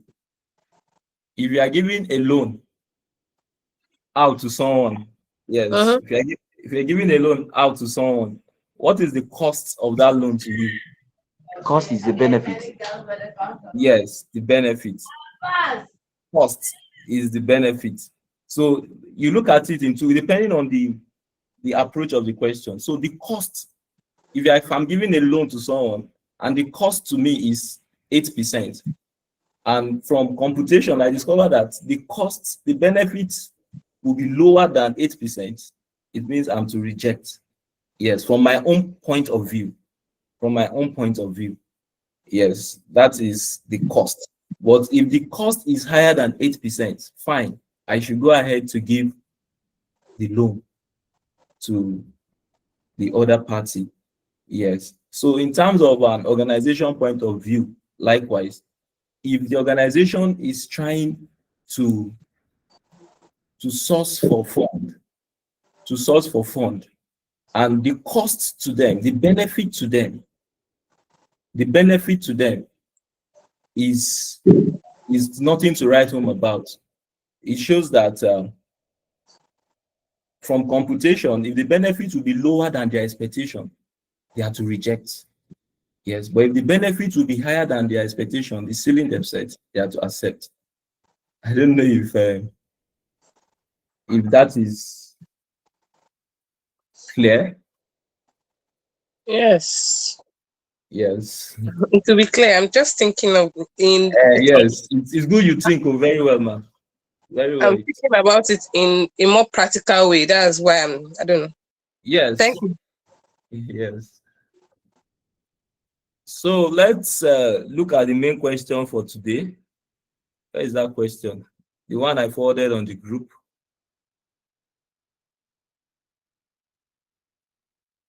The one on Kilimanjaro.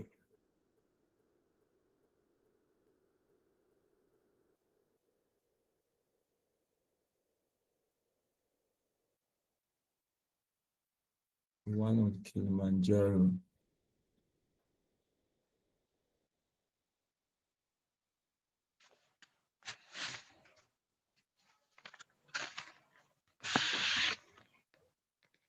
If you have the question, you can read as I'm trying to locate it.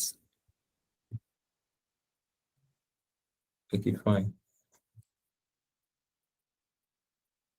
Kilimanjaro PLC produces domestic electric heaters. The company is considering diversifying into the production of freezers. Data on 4 listed companies in the freezer industry and for Kilimanjaro are shown below. We have for Mississippi, we have for Limpopo, Zambezi, Nile, and Kilimanjaro. Fixed assets, working capital. Let's assume all figures are correct. Can I continue? Yes. Yes, continue from this point. Power value. Yes. Power value per ordinary share is 25 kobo for Mississippi and Zambezi, 50 kobo for Nile, and 1 naira for Limpopo and Kilimanjaro. Corporate debt may be assumed to be almost risk-free and is available for Kilimanjaro at 0.5% above the Treasury bill rate, which is currently 9% per year. Corporate tax are payable at a tax rate of 35%. The market return is estimated to be 16% per year. Kilimanjaro does not expect its gearing to change significantly if the company diversifies into the production of freezers. You are required to, 1, estimate what discount rate Kilimanjaro should use in the appraisal of its proposal diversification into freezer production. 2, corporate debt is often assumed to be risk-free. Explain whether this is. I can't see what is there, please. It's faint. It's very faint.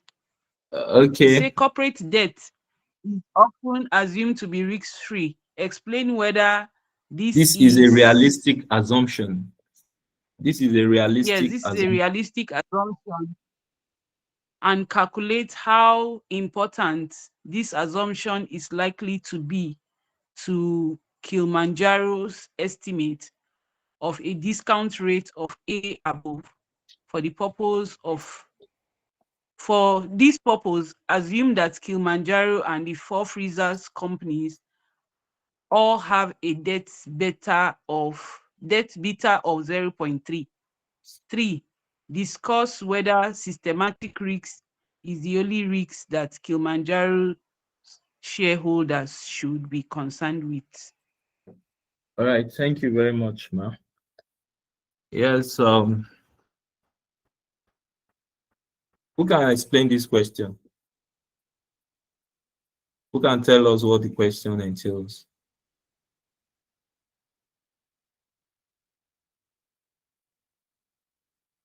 Yes, Mr. Sampson. Okay, good evening, sir. Based on my knowledge on cost of capital, so like the ones you have been teaching us previous video, you said that okay, we have 3 different types of cost of capital. We have the traditional method, we have the project specific, and we have the work of combined activities. And you say that whenever we see any questions whereby information is given of other companies, that we should have it in mind that is project specific. That project specific is a work that comes with other information of other companies, which is referred as project companies. So I think that is basically my knowledge in this question. That is a question based under project specific, and you gave us formulas that we should use, which is start from identifying the project of the debt beta of the project company and other distinct steps you gave us. All right, thank you very much. Yes, yes, the question is on project specific cost of capital. If you look at the question, the subject matter is Kilimanjaro. Kilimanjaro is seeing another opportunity in another industry. And Kilimanjaro is they produce electric heaters, but they are now considering diversifying into what? The production of freezers. So they've identified 4 companies that are into the production of freezers. So why are they identifying these other organizations? They are trying to see what is the business risk they are facing. What business risk are they facing? Yes, in that particular line of business. So we need to identify the business risk. And that is why we need to identify what we call the beta. You need to identify the proxy beta, and the proxy beta will have an element of financial risk in it. We have an element of financial risk. So we need to ungear that beta to remove that element of financial risk. So in beta, we have two forms of beta. And what do we use beta for? Beta is a measure of risk. Beta is a measure of risk. And the two major forms of beta include asset beta and equity beta. Asset beta and equity beta. Asset beta is used to measure the risk associated with the industry in which a company operates. Take note of that. Asset beta is used to measure the risk in which an organization operates. So asset beta measures only business systematic risk. Now we have two forms of risk. Likewise, we have systematic risk and unsystematic risk.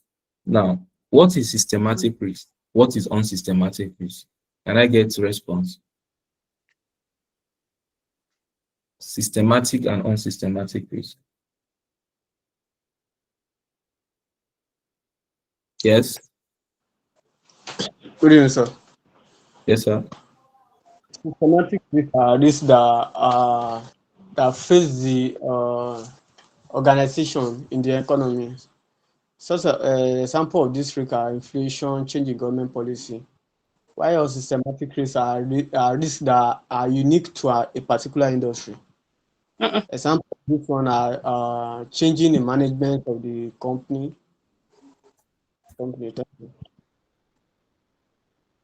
Mixing it up. All right. What is your view about that? Okay, systematic risk is a risk that is peculiar to the industry. That's the industry as a whole. That's systematic risk. Why unsystematic risk is a financial risk that is peculiar to the company, that particular company. All right.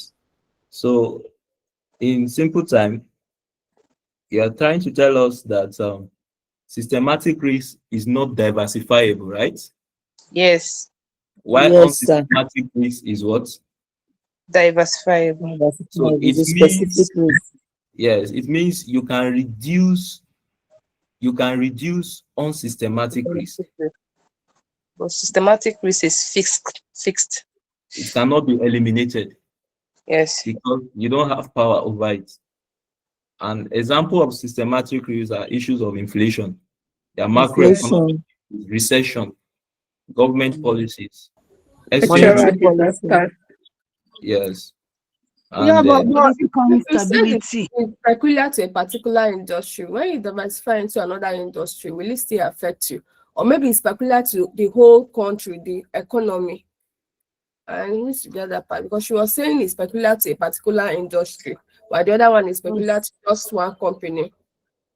Unsystematic risk is peculiar to a particular company, but systematic risk, even if you diversify to another business, it will still affect you because it affects the whole. It's a market-wide stuff that affects the whole of the company in the country. No. Okay, that means it's not limited to an industry because we can say we have energy industry, we have people in maybe communication industry. So if it's affecting somebody in energy industry, it might not affect Yes. people in communication It's industry. a business risk. It's maybe a kind of, is it macro or what will I even Teacher, use? explain to you. no, it's fine. I'm trying to. It's good everybody talk now. Let's so that where you are getting it from. Systematic risk, to my own understanding, it affects all sector, yes. Even all investment, because no matter the industry or company specific, it is a risk that affects, it's a market-wide risk that affects all industries. I don't know. It cannot be all industries because the all industries don't use the same raw materials, they don't use the same everything. I don't know, but it's not all industries, peculiar to that particular industry. All right, fine. Hello, Thank you. hello, I think you're confusing But yourself. hello, It's Chidinma, you're now. confusing Madam yourself. Explain Case, it right? now. She's saying her own, this one is saying her own. All right, let me hear from Samson. Okay, Overreading. for me, a systematic risk systematically affect every industry. For example, let's use COVID-19. A COVID-19 is an Yes. example of Exactly. a systematic. It Exactly. affects all industry All in industry. 2022. Yes. Then unsystematic risk is this thing, maybe The product, business risk. yes, it's just a particular industry, maybe increase in price of items So, that might so not Or be why labor is available. it strike that or they are getting a mismanagement. proxy? Why is it that they are getting a proxy that is in that same industry to on gear? Allow him explain. Let him finish explaining. Please. That is One what I after have the to other, say. please. All right, thank you Everybody very can much. say them. Thank you very much. So this is it. This is it, please. This is it. Systematic risk is the market-wide or economic-wide risk that affects all firms and all securities. So it cannot be eliminated through diversification because it arises from factors that influence the entire economy. Yes, either you are in freezer industry, you are in heater industry, you are in, it will affect you. Yes, irrespective of the kind of business you're operating in. Yes, once we have inflation, it affects every sector. Once we have recession, it affects everybody. Once you are in Nigeria, once there is a change in government policy, once there is war, it affects you. Once there is political instability, now people are running, they are thinking, some people are even praying here that, where is his name? Trump should come. People like Afiniki. So there is instability, you understand? So such risk, such tension, their system is affecting every sector.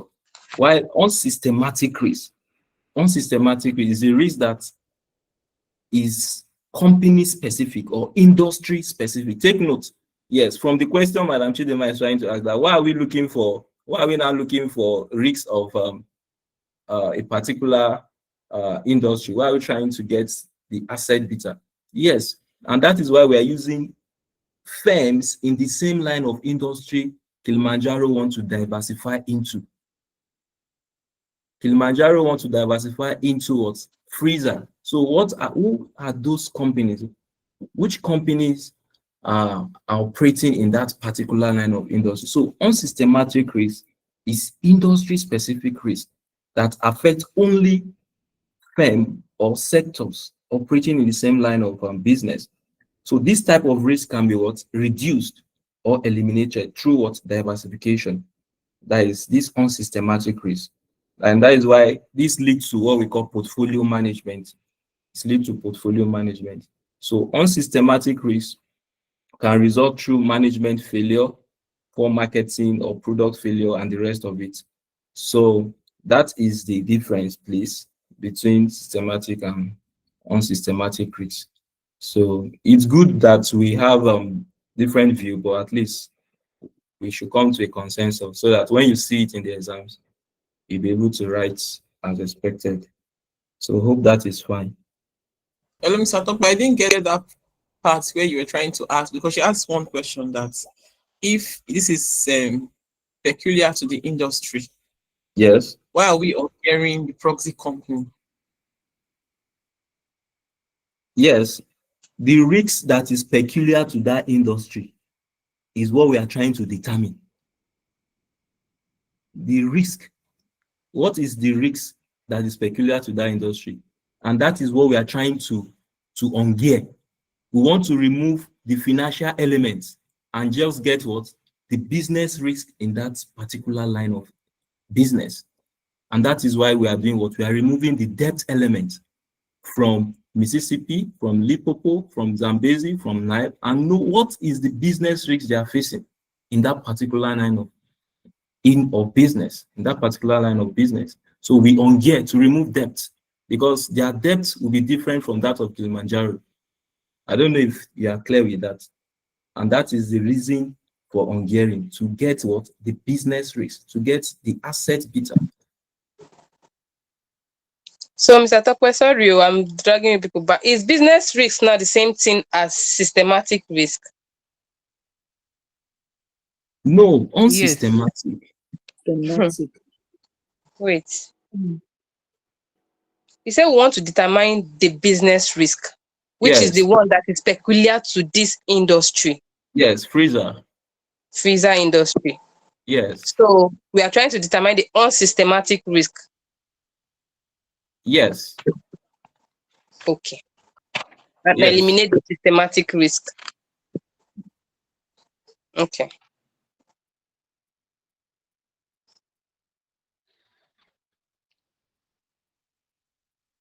So, looking at this question, the proxy companies to Kilimanjaro that Kilimanjaro is using as case study, we have them as Mississippi, Limpopo, Zambezi, and Nile. Now, the question now is this. I believe we know our formulas for debt beta. Let me go there because we need the formulas in case I change my slide. Thanks.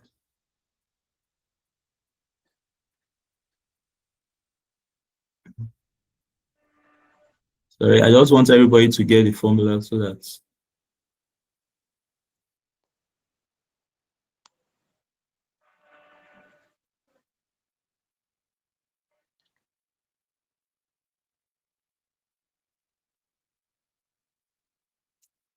all right, let's see.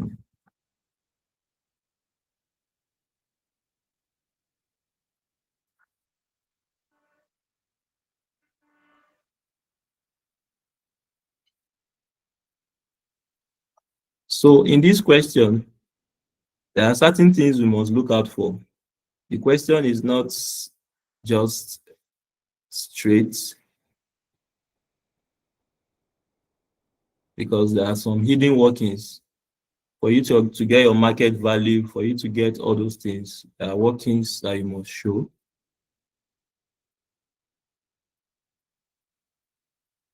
Yes. Okay, let me go to the main formula. So this formula to get what? Your asset beta.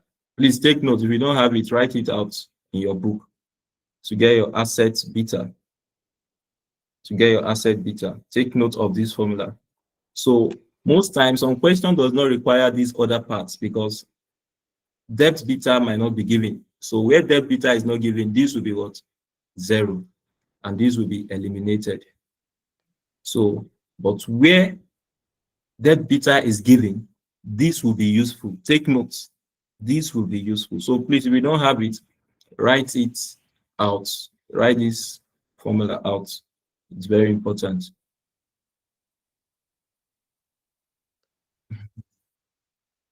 Please, can you see my screen? I'm seeing it. I can see it now. No, sir. Okay, I can see it now. Yes, you can see it. All right. So looking at this question, Kilimanjaro.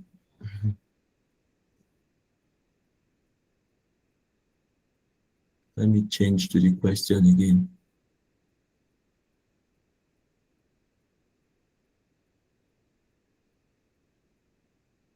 So looking at the question, our proxy beta is what? Or our what? Our proxy beta are what? From the question, our proxy beta. We are given different beta now. We are given different beta. So you see, we should get the average based on what you posted on the video. So we need to add all the proxy beta, the equity beta of the proxy companies. Yes, Then when you divide divide. add your proxy beta. For Mississippi is 1.10, for Limpopo is 1.25, for Zambezi is 1.30, and for Nile is 1.05. So when you add, you divide by 4, you have what as your proxy equity beta? 1.175. 5. 1.1. Okay, 1.18 or 1. Depending on what you have, but approximately 1.18. That will be your equity beta. That is your proxy beta. Your proxy beta. Now, when you determine your proxy beta, what is the next step? What will be the next step when you determine your proxy beta? You ungear. So how do you ungear? What is the formula to ungear?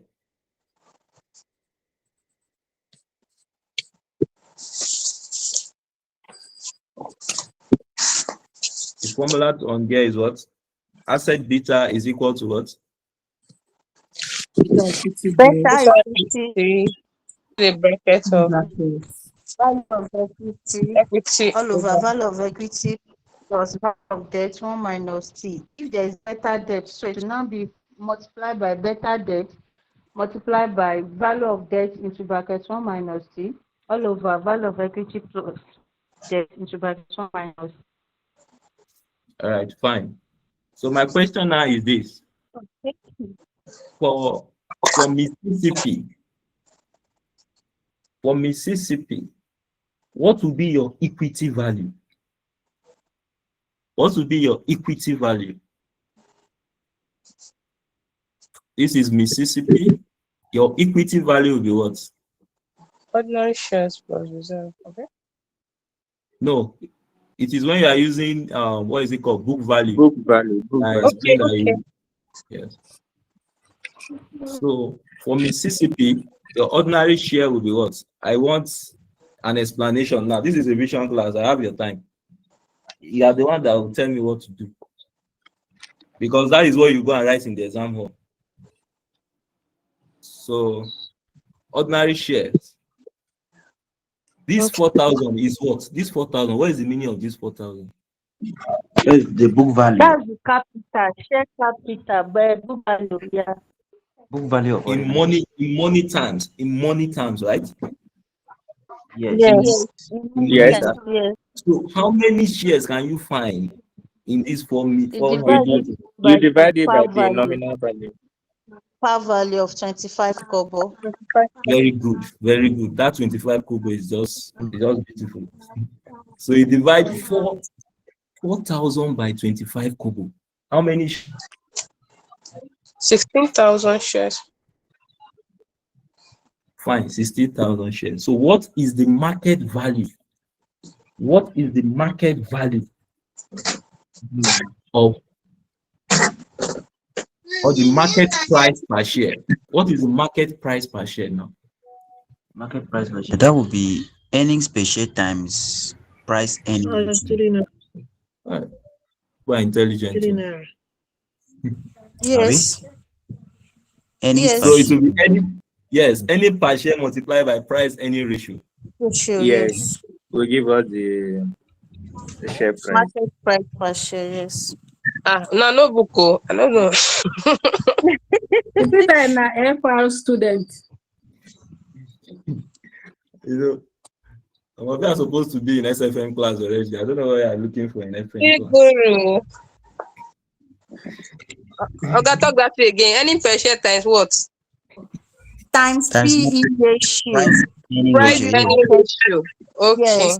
To give you your market price.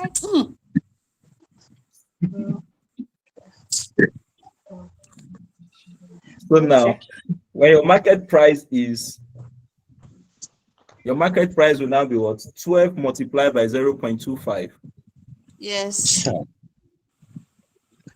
For Mississippi, 12 multiplied by 0.25 for Mississippi. Then you have It's what? 3 3 naira. naira.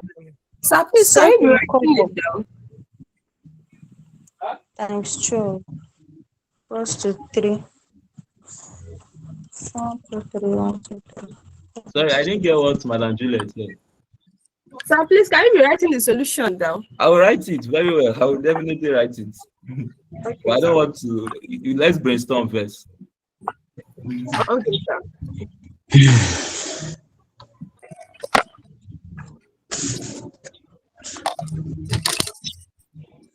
So, what is the equity value of Mississippi?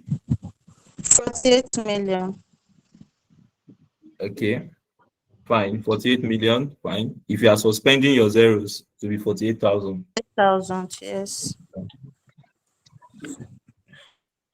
So, Madam Chidima, is she there? I'm here. Oh, yeah, for Lipopo, tell us what to do. How are we going to get our equity value? In Popo, okay. Ordinary share is 9 million. So ordinary share is 25 kobo. Okay, wait. Limpopo, ordinary share is at Limpopo 1 naira. 1 naira, yeah. At 1 naira. So That will be 9 million it shares. should be 9 million shares. Very good. So the market value will now be earning per share is 53.3 kobo. Yeah, fine. Multiplied by price earning ratio, Yes. which is 10 kobo. Yes. So you now multiply it by the 9 million shares. Fine. So that is it. So that is it. All right, let's show the workings. I believe who is not getting what we've displayed. So I will write Sir. it now. Hello, sir. Yes, sir. The reason why we are doing this thing now, using this method, is it because we are not giving the debt beta, right? No. No. We've not even arrived at that point yet. Now we are still just trying to get our market value of equity. Yes. The debt beta, we have not arrived at that point. It's when we want to substitute into our formula. We'll now ask ourselves, do we have debt beta? You understand? Then that other part of the formula will now be eliminated. We just use the first part of the formula. I don't know if you are with me, sir. Yes, sir. Thank you. Yes, we are still coming. We are just still doing some workings. So we want to get the market value of equity for the proxy companies. So let me change my screen. Everybody have the question. The question is on the platform. Let's go and show our workings.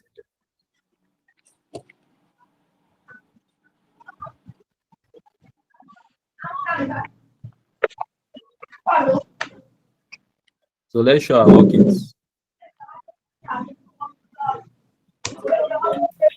Yene, mute your mic. Mute your mic. Yene. Calculation of market value of equity. Market value of equity for each company. Market value of equity for each company.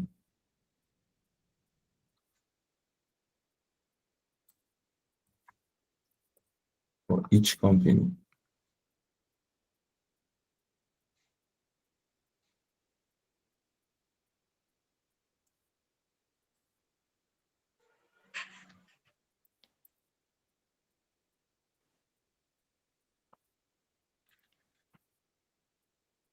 So now,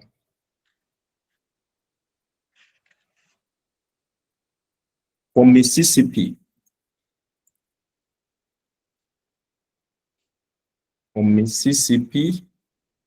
think these are names of rivers.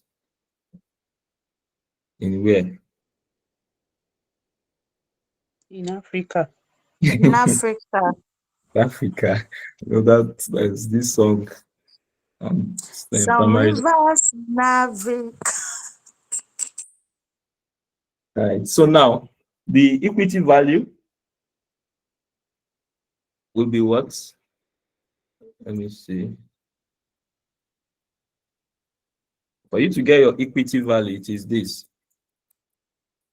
Equity value is equal to what?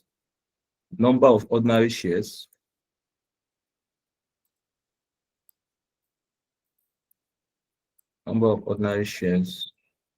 multiplied by what? Market price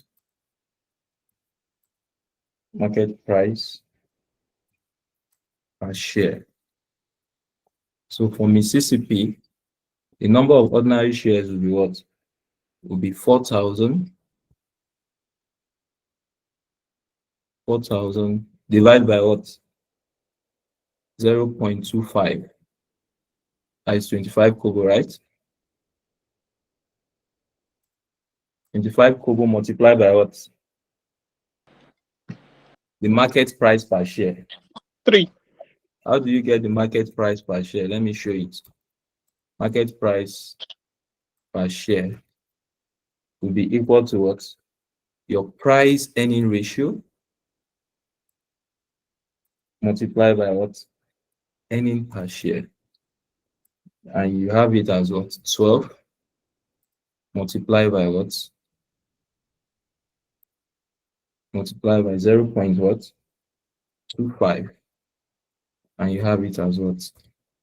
3 naira. So when you come here, your 3 naira, and you multiply, the result will be what? For Mississippi, the result will be what? But the total value will be 48,000. 48,000. This is for Mississippi. Yes. Now, for Limpopo, it will now be what?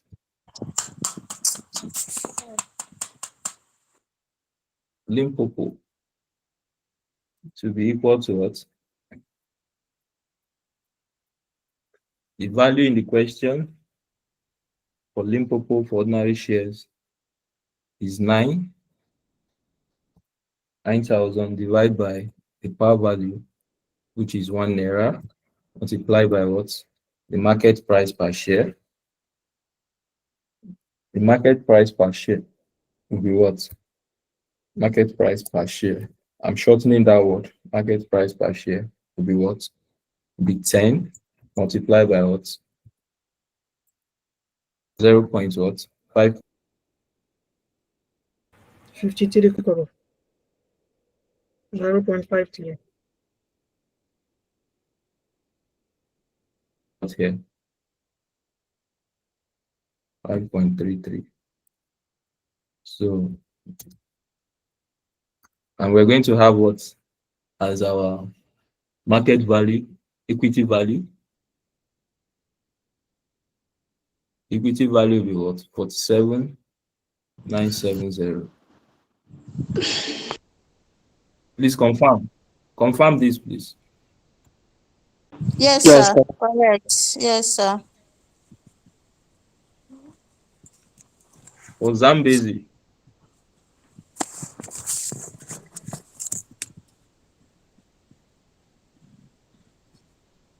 yes, madam. Can you speak? Me? I can see somebody's hand up. So let's say 3,500. maybe it's in error. Right. So Zambezi, it will be what? 3,500. 3,500 divided by what? 0.50. 0.50. Can you check that again? Okay, 25 kobo. The power value of one share is 25 kobo. Then the Zambezi, market yeah. market value per share will be what for Zambezi? Will be Yes. multiply by what? 0.38. And this will be what? This should be 3.429. So when you multiply this by 3.429, you're going to have what?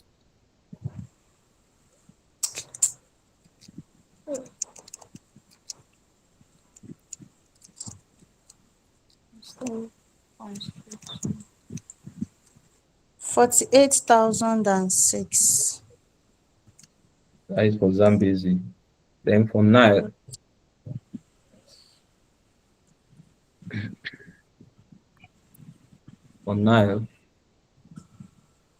the equity, the ordinary share value is what? 53. Divide by the par value.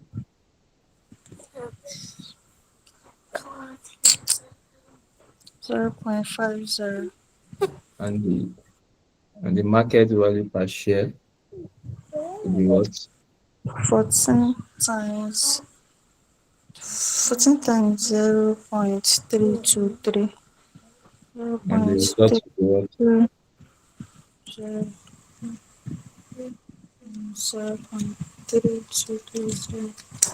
4.52.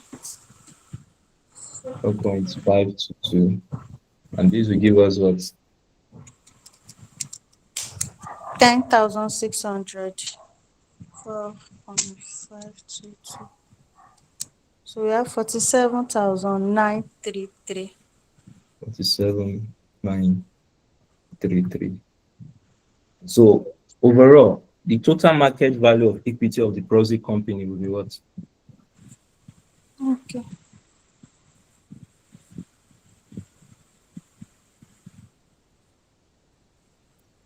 Total market value of equity of proxy company. 6, 70. 191,000. Okay, 191,909. Okay, fine. So for Kilimanjaro, so that we'll not come back to this kind of workings again. For Kilimanjaro, which is the main main, company. so for Kilimanjaro, their market value, it will be what? 4,600. That'd be 4,000. Kilimanjaro, we have it as what?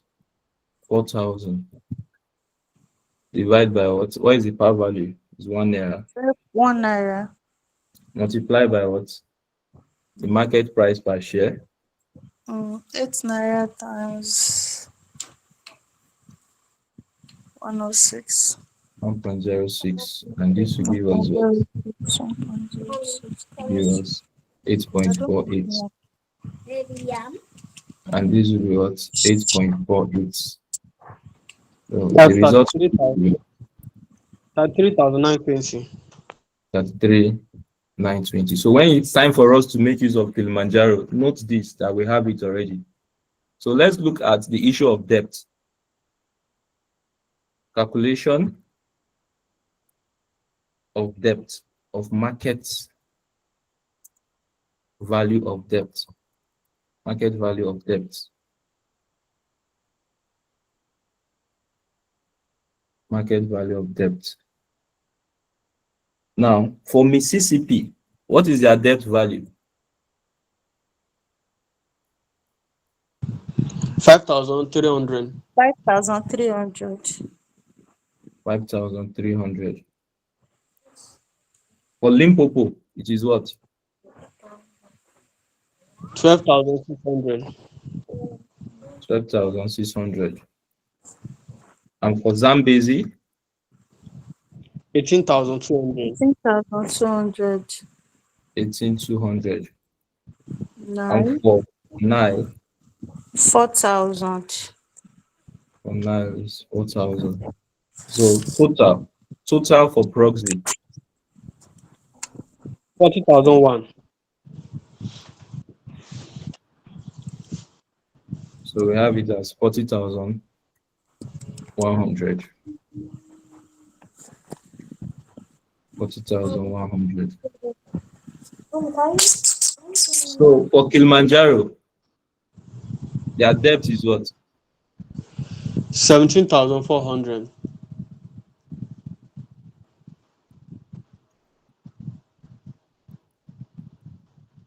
Kilimanjaro, 17,400. 17,400. So let's now go back. Since we've determined all this from our formula, let me go and copy this formula. Yes, from this formula now, we've determined our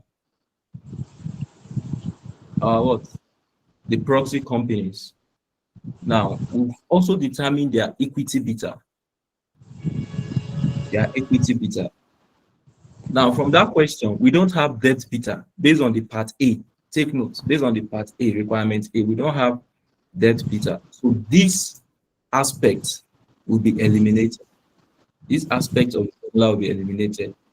But I've read through the question. The B part requires us to make use of this aspect. But for now, for A, we will not make use of it. So now, using this formula, can we substitute our equity beta, our equity of the proxy company, do we have it? Divide by what? Equity of proxy company plus debt. Then, what is the tax element in the question? 35.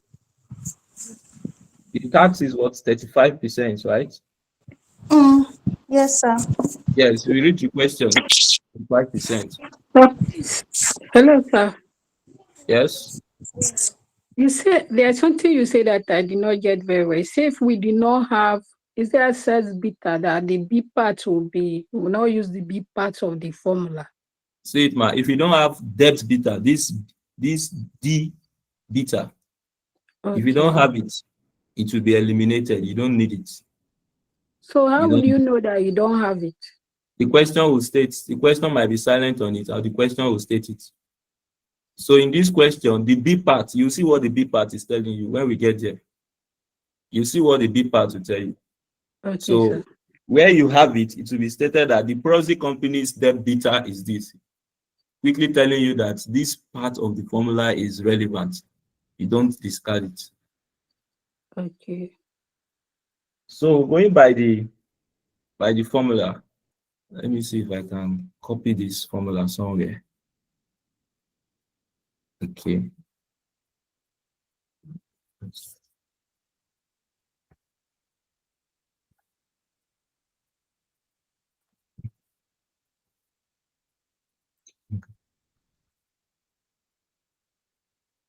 I want to start writing it. I need to do shortcuts.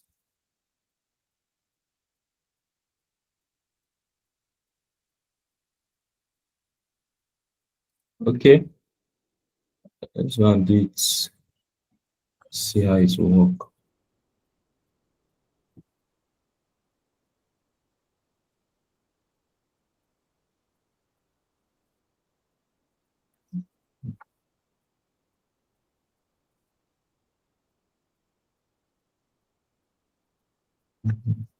So going by the formula, we can substitute into the formulas. That is, we have our asset beta. If you permit me to just use B, to just write it this way because of time, then we have B is equal to equity beta geared into the bracket of what? Equity over Value of equity plus debt. Plus debt. Into Bracket bracket 1 1 minus tax. So 1 minus T. 1 minus T. 1 minus T. So now, from the question now, we are trying to get the value of what? Of asset beta, Yes. of proxy. Now, our equity beta get from our computation for the proxy is what? 1.175. 1.1. 1.175. Okay. 1.175. That is approximately 1.8. Now, from the computation, your market value of, Excuse me, sir. Excuse me, sir. yes, I can hear you. Sorry. The beta, I thought we calculate beta assets for each of the proxy companies.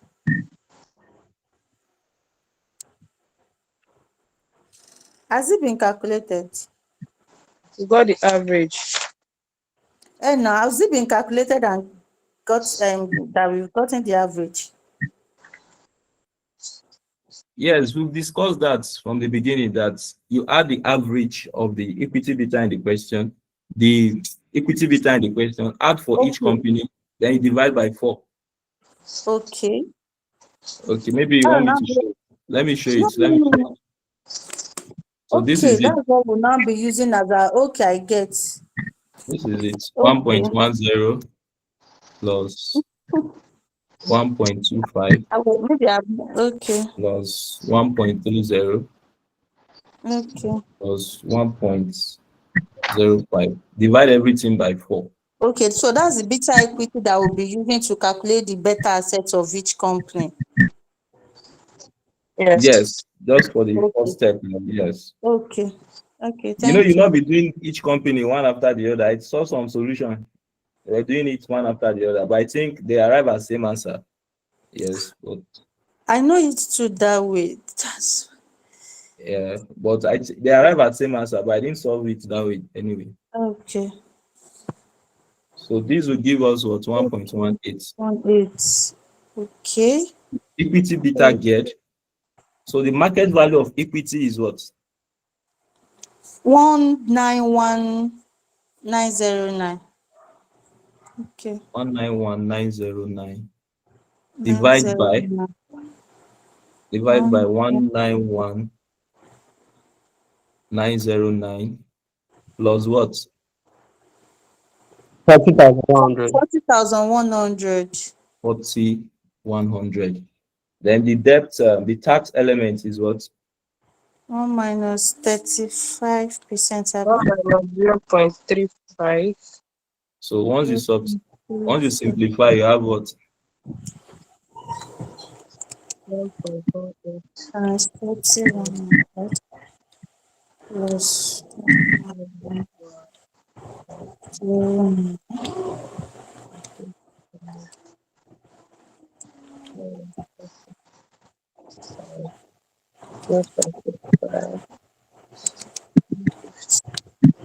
Okay, 1.04.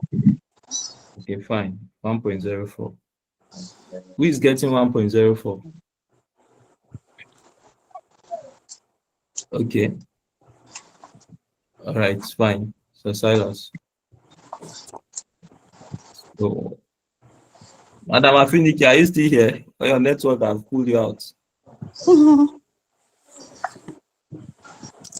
Okay. The network can be frustrating sometimes. So the results you have to have should be 1.04. 1.04. Sorry, let me write the steps very well.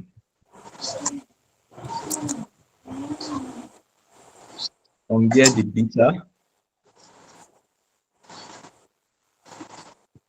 Get the beta.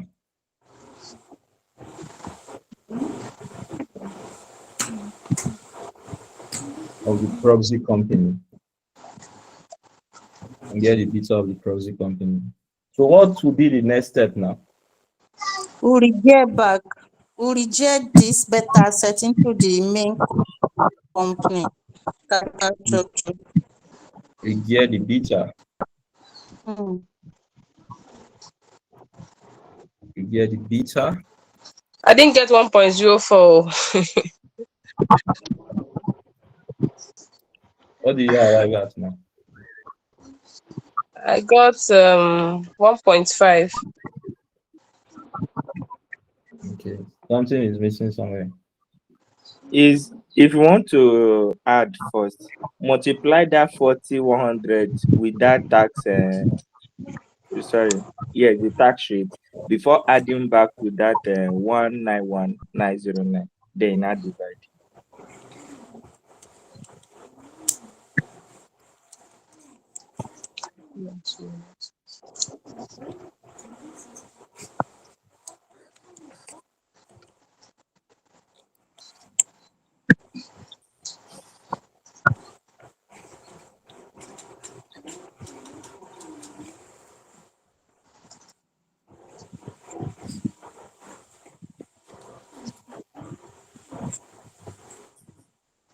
So I think someone's hand is up. Oh. Okay, wait, my huh? Use your hand, sir. Hey, wait. You don't dey do me why? Okay, we are So good now. So we get the beta calculated in step 2 above to incorporate the financial risks using debt equity proportion of Kilimanjaro PLC. So at this point now, what would be our formula? At this point, the formula will be what?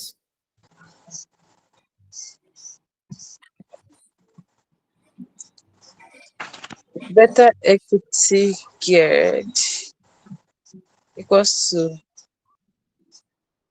asset beta into the bracket of. Check the one you have in your notes.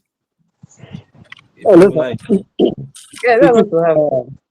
Equity beta is equal to asset beta open brackets 1 plus open brackets 1 minus tax rate close brackets debt divided by equity. Okay. All right, fine. Let's go that way. Another hot too. Because we dey look book now. When we enter exam, may God help us. So it will be equity beta geared Yes, equal to what? better assets Asset beta multiplied by equity. 1 What? plus what? Open brackets. 1 minus tax. 1 minus T. Then Debt over equity. debt over equity. So now, the equity beta, the asset beta derived, which is the business risk, is what? 1.04. 1.04. Then 1 plus what?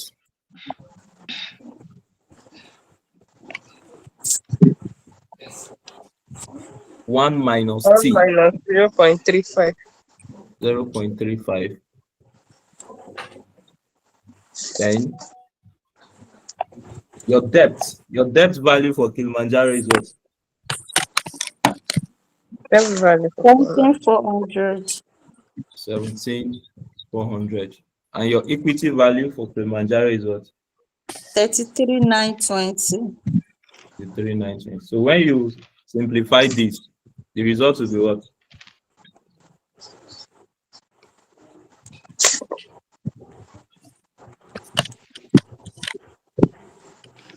One 7,400 divided by 33,920. Okay, 0.512. 0.512. 1.39. 0.12.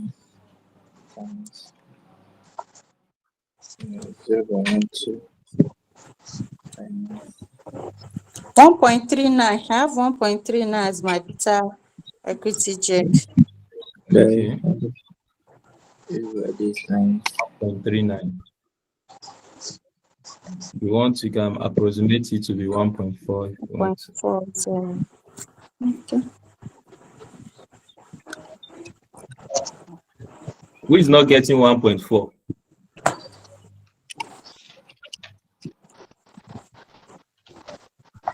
$1.386. Okay. 1.386. Okay. All right, fine. 1.39.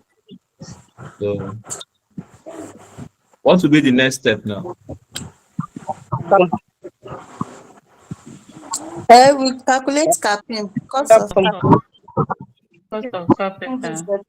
Let's Cost of happen equity. Remember, Using put capping. something because if I want to to determine what cost of equity.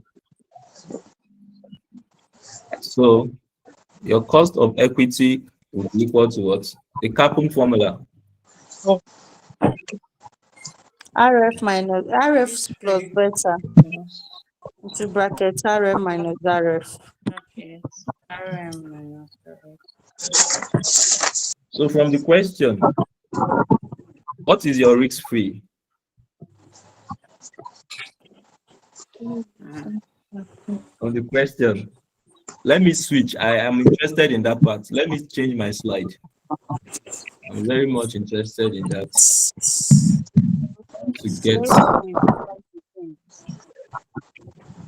I want to know what how people interpret questions. So what we understand by risk free is the risk that is associated with government bond. Yes, fine. That is it. So in this question now, what is that? What is the issue of government here? So let me see. They say and is available as above, which is currently 9% per year. So that charge the RF is 9%. 9.5. Okay, that is the risk free, right? Yes. Risk free is 9% too. 9%. They said well, maybe assumed to be almost risk free and is available to Kilimanjaro at 0.5% above the treasury bill rate, which is currently 9%. So 9% plus 0.5%. Wait, let's read this English. Wait, let's read this English very well. Corporate debt may be assumed to be almost risk-free and is available to Kilimanjaro at 0.5 above the treasury bill rate. Treasury bill rate is currently what? 9%. That 5% is the corporate debt or free risk. So if you want to get your cost of debt, it will be 9% plus 0.5. Plus 0.5. Yes, that's 9.5. Yes, but currently the risk-free treasury bill is a government bill bond that is risk-free, which is 9%. 9%. So let's take note of that. Okay. So hold on, come again. Treasury bill is risk-free, so the risk-free rate is 9%. No, there's something you explained before this thing. No, that if you want to get our cost of debt now, it will be 0.5 plus 9. That will be the cost of the debt. Okay.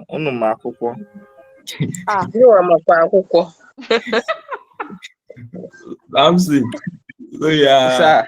Make I interpret. He say on a sabi book. On a sabi book.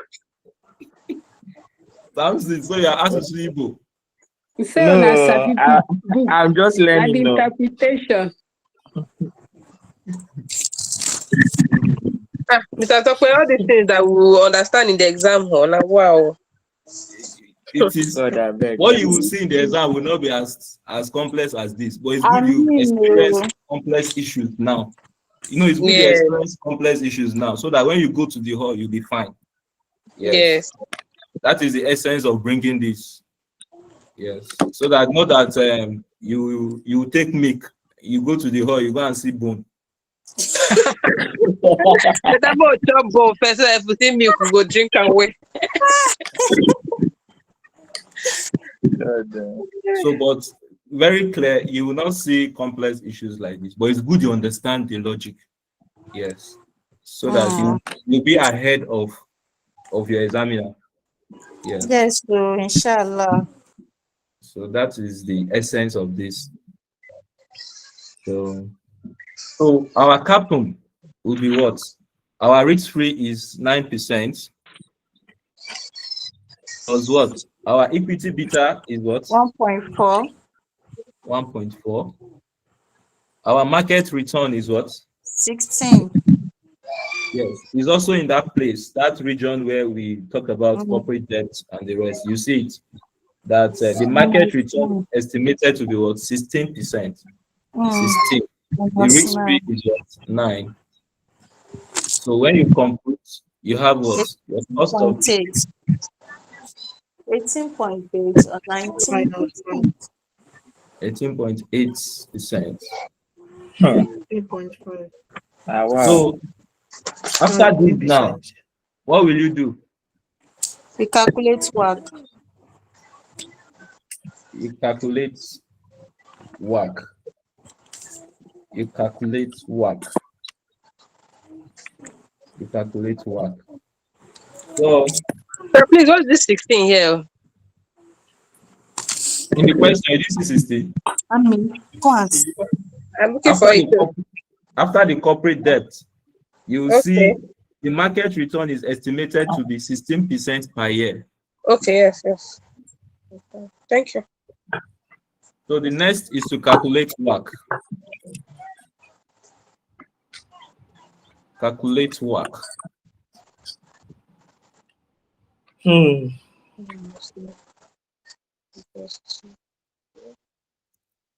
Calculate WACC. Now you know your formula for WACC, right? Let me start talking. Yes, ma'am. The risk-free rate, you use 9%. I thought it's 5. Yes, ma'am. I'm trying to read and understand again. You see, the corporate debt may be assumed to be almost risk-free and available to Kilimanjaro at 0.5% above the treasury bill rate. Yes, ma'am. I think the 5% is it not the treasury bill rate? No, the corporate debt. That is corporate debt. Yes, the corporate debt for the treasury bill rate at 9%. This 5% is what? Let me read to your hearing, ma. Okay, sir. Corporate debt now. This is it, ma. Corporate debt may be assumed to be almost risk-free and is available to Kilimanjaro at 0.5% above the treasury bill. Corporate debt is on its own. That is the normal debt you get from banks and the rest. So if it is available to Kilimanjaro above the treasury bill at the rate of 0.5%, it means the cost of corporate debt is what? 9.5. 9.5. So the risk-free treasury bill is risk-free and is currently what? 9%. 9%. Yeah, it's fine. So if you are getting normal debt, it will be 9% plus 5%. That is 0.5. That 0.5 is 50%, not 5%. Plus 5% is 0.05. So is that clear, ma? Yes, it's clear. Mr. Samson. Hello, sir. Yes. Assuming that the examiner asks us to calculate for cost of debt, which formula are we going to use now? Let's assume that the cost of debt of 0.5% and 9% was not given. If the cost of debt is not given of 0.5 and 9.5, yes. So there will be that sentence is not given. That particular sentence is not given. Yes, there will be a statement. You know, just as we've computed in those previous examples, whereby we have our debt value. You understand? And debt is quoted in what rates? if the question wants you to go in that order, debt is quoted in at what? 100% nominal, right? 100 nominal, isn't it? Yes. So the value of the debt you have in your question divided by 100 multiplied by the market value of the debt. If it is not expressly given in this order, it will go in that line. The way we solve in example 2. Example 2. The example 2 we solve. You understand? Debt was given in money value. So for you to now get your cost of debt, you divide the money value by 100, multiply by the market value of the debt. You understand? Yes, sir. Thank you. So the costs, the WACC, the formula for WACC is what? Formula for WACC is what? Our cost of equity to the bracket of what? Market value of equity. Market value of equity divided by what? Market value of equity plus debt. Plus debt. Plus what? Cost of debt. Cost Bracket of 1 minus T. 1 minus T. Let's see, bracket of cost, market value of debt over equity plus debt. Equity plus debt. So when you do this now, you substitute from what you've solved, your cost of your WACC, cost of equity is what? The couple. Yes. 18.6. 18.6. Yeah, 18.8. We assume everything is in percentage. So when we conclude, we will. The market value of equity is what? 33,920. Then when you divide 33,920 plus what? Debt. 17,400. 17,400 plus cost of debt is what? 9.5. Cents. Then minus 1 minus what? 0.35 into the bracket of what? Debt value 400 divided by what? 17,400. Plus 17,400.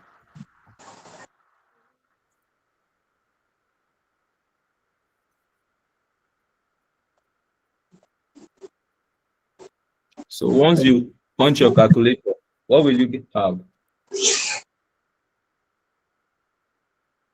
You do it gradually, you follow Bodmer's rule. If not, sometimes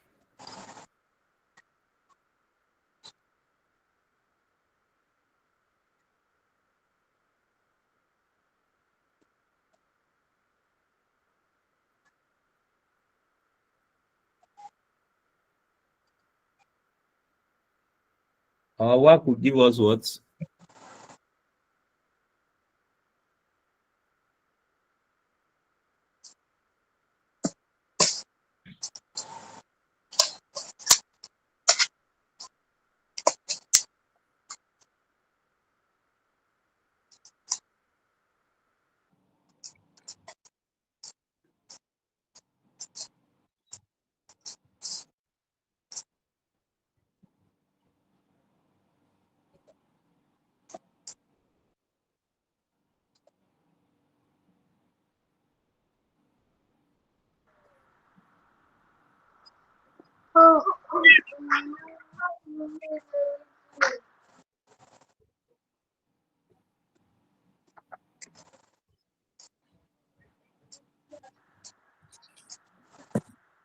My work, though I use table, I didn't use this formula.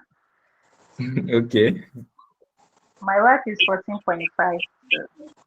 Okay, very good. Very good. Another even graduate from formula to table. 14.9.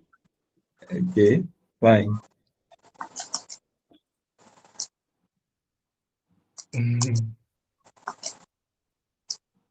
If you understand it, you discover it's not something complex.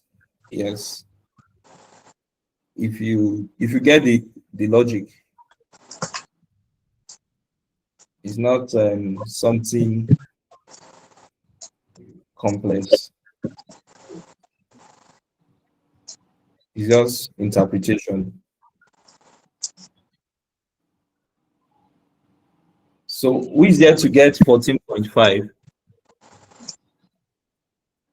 Or 14 points, depending on your 14. approximation. 14.20. 14.8. Okay. I got Like, 14.9. Okay, approximately everybody will be on 15%, right? Yes, no. sir. No, 15.4. 14.4. 20. 14.20. 14.20. 14.2. Okay, there is approximation issue. Yes. I got But you should have 14.8. 14 point what? 8. Okay, 14.8. 14. So you can check your computations again, your calculation again. Madam, that's use table. Your result is what, ma'am? 14.52. 14.52. Yes, that is exactly what me I'm having. 14.52. 14.52. But anyway, 14 or 14, anyhow you do. I got 14.45. 14.45. Okay. 14.45. All right. So, so that is what the requirement A wants you to do. Madam Ruth, did you solve for the B part in your solution? No. Why? No, sir, I was busy. I discovered I didn't see the B part. Nobody solved the B part. So let's go to the I B wanted part. to solve it last night, but I'll finish sleeping. So let's go to the B part. The B part, you go and solve it. I will explain it, then you solve it. I want to see everybody's solution. Yes. I want to see everybody's solution. It's not perfect from what we've done. Only that the other part of the formula will come in, that debt beta. So let's show the question now. So as a rehearsal, everybody will go and solve it, but let's see what the question entails. So you can see my screen, right? So which one, sir? This B now. Let's read it. Let's read it.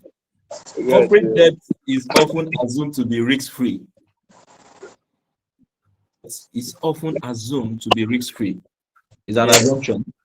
Explain whether this is a realistic assumption and calculate how important this assumption is likely to be to Kilimanjaro's estimate of a discount rate in A above. For this purpose, assume that Kilimanjaro and the 4 freezer companies have a debt beta of 0.3. Have a debt beta of what? 0.3. It means those proxy companies, they are having a debt beta of what? 0.3. So the other part of the formula will come in. The other part of the initial formula, where you are getting your asset beta, we set in. You will not eliminate that aspect. I don't know if you are together. Are you getting it?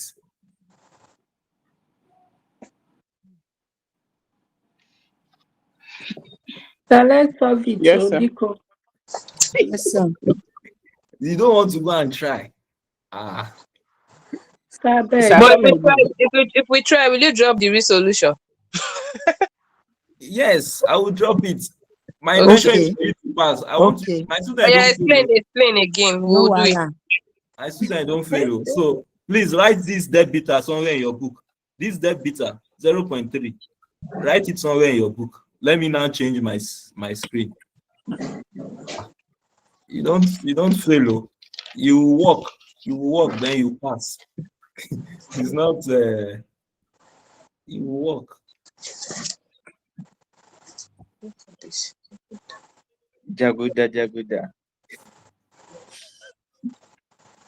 Bitter debt. So it's just the bitter debt. I mean, it's like That beta 0.3. 0.3. Okay, thank you. So now, you see this.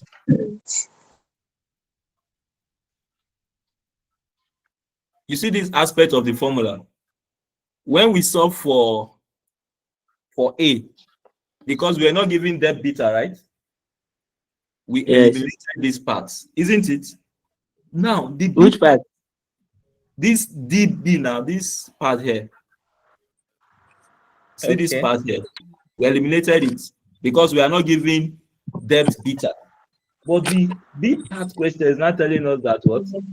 For this purpose, assume that Kilimanjaro and the 4 freezer companies have a debt beta of what? 0.3. So this point here now will now be 0.3. 0.3. Then you now have 1 minus T. Your debt is what? Your debt is what? 4,100, isn't it? 41. Yes. Your equity is what? 191,909, isn't it? Yes. Your debt Yes, is what? sir. 4,100. 100. Your tax is what? 1 minus 0.35. Yes, sir. Then you solve, you get your what? You get your asset beta, isn't it? Yes. You solve. Yes, sir. Then you now do the steps again. You regear in that order. Then you calculate capital. Then you calculate work. Then you are fine. You are through.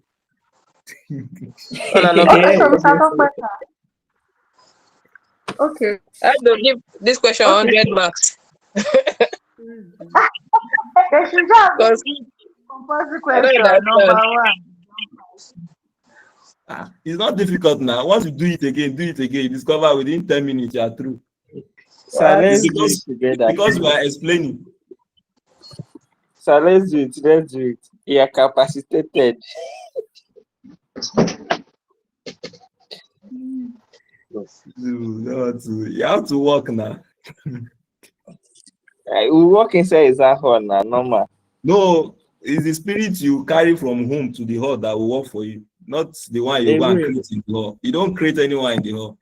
It's the one you create at home that you manifest in the hall. You don't go to the hall and start creating any special one again. So we are starting from step 2, Nabi. Step 1 still remain. Yes, your step 1 still remain 1.18.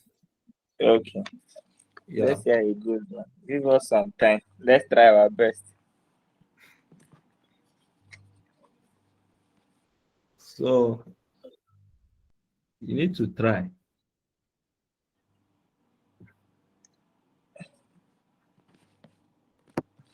So I will need your asset beta will be what? That was what I'm going to require. Yeah, need, sir.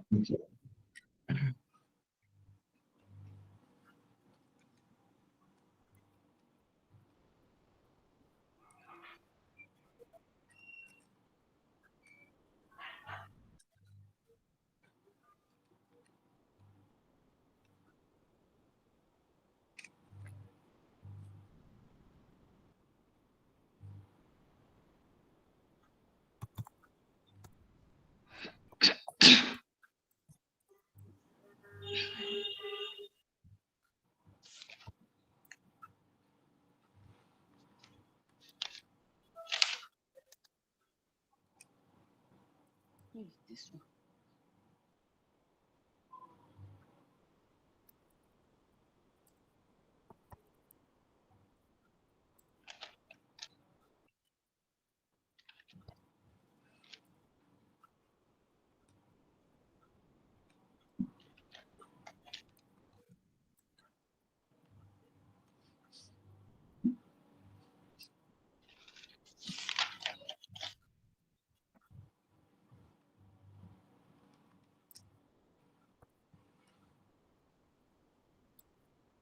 I have 1.39.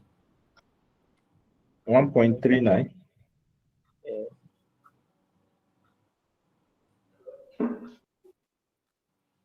$1.39. God help me. Make it again.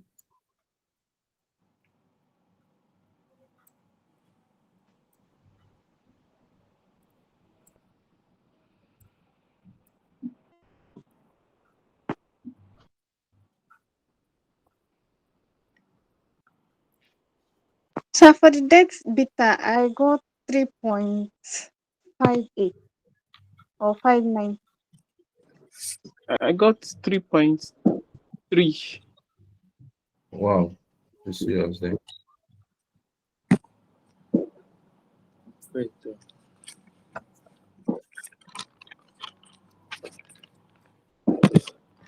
3.37.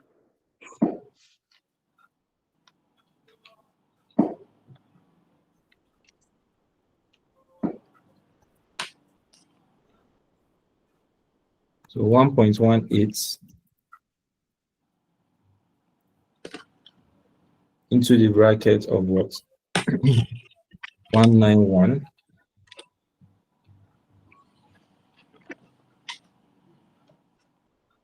Sir, please can you go back to that step side? Let me just screenshot it. Sorry.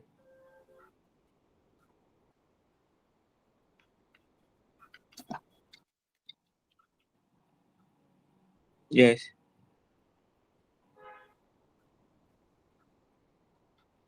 Done. Thank you. 191,909 divide by what? 191,909 plus 40, 100 to the bracket of 1 minus 0.35 plus 0.3 to the bracket of what? 40, 100. Sorry, so I got 1.072. I didn't know we had to add that FTX. 1.07, right? And that is what I'm expecting you to get. 1.07. Yes, that is the result. So it's not something complex now. Yes. Madam Ikechinyere, are you still there? Okay. Yes. Yes, so they took our light. Okay.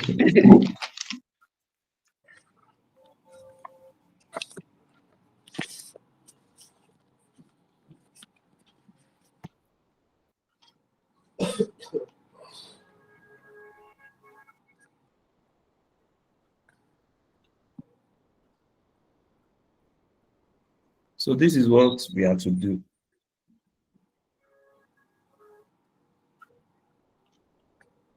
So Madam Vicky, you can continue and solve and regear now.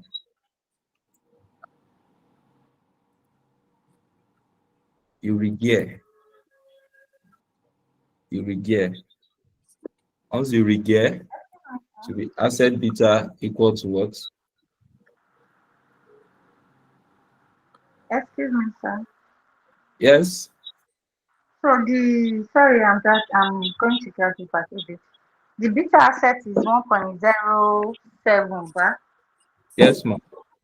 Okay, sir.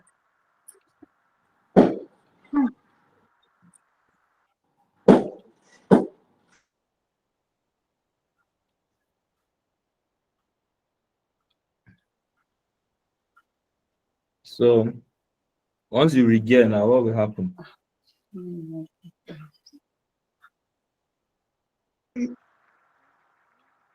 Excuse me, sir. Does Kilimanjaro has beta debt? Yes. Okay. From the question, it says that For this purpose, assume that Kilimanjaro and the 4 freezer companies all have a debt beta of 0.3. Fine. Fine. Thank you, sir.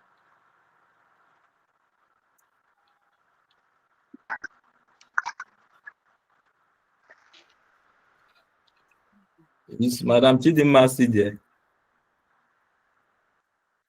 I'm here. Oh.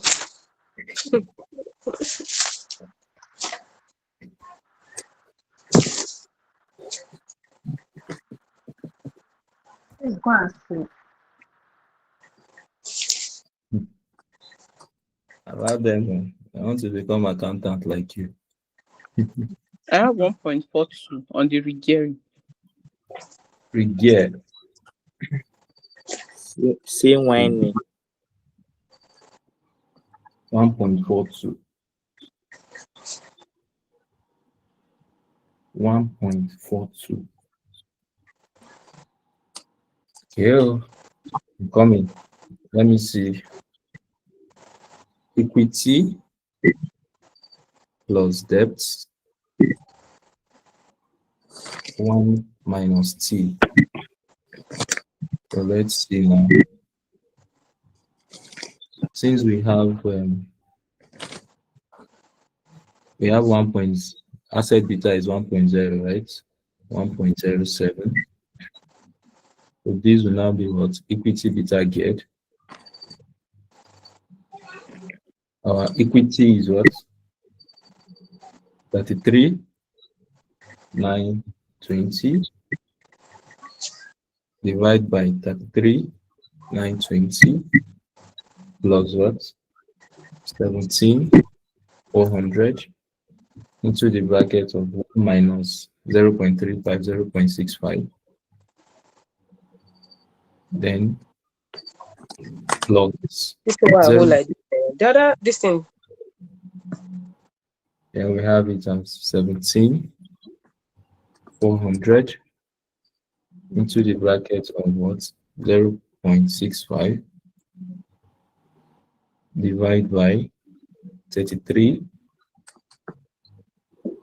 920 plus 17, 400. We have it as what? 0.65. Adam Vicky, is your expression like this? No, I just wanted to ask a question now because is it because we included them the debt better, debt better? That's why we are adding. The first one we did, we just do we regret using just one. That's the debt side, the side that has 1 plus 1 minus the tax debt over equity. Yes. And this formula is extended. That's what I'm having. Because we have debts now. Because both Kilimanjaro is now having what? Is now having debt beta. So the extension comes in. Okay, let me just add the other side. So. All right.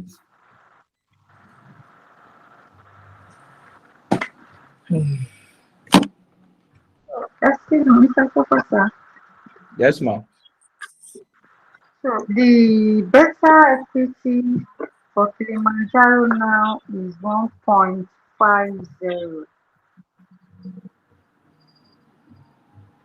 Sir? The equity I have beta? 1.50. Yes. 1.50. 1.50. I didn't get that. Mm-hmm. Sorry, I didn't get that. Am I right? No, not yet, ma'am. You'll be right, but not yet. Okay, sir. Yes. So, did you include this part of the formula, please? In the first instance, there was no debt, Yes, no debt beta. Did you include it? Yes. Yes, sir. I included it. All right. So, solve again. Oh. Okay, sir.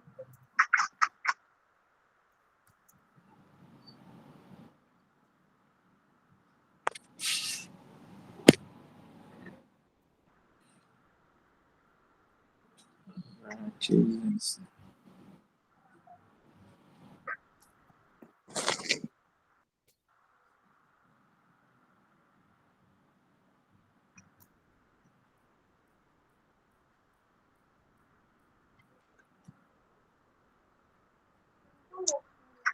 Since how many years ago? Just now I got my 1.07. You people should wait for me.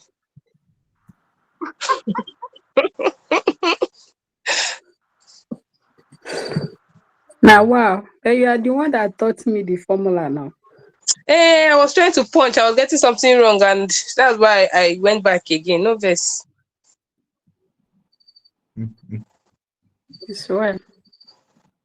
No best for person with you. They play. This calculator can mess you up sometimes.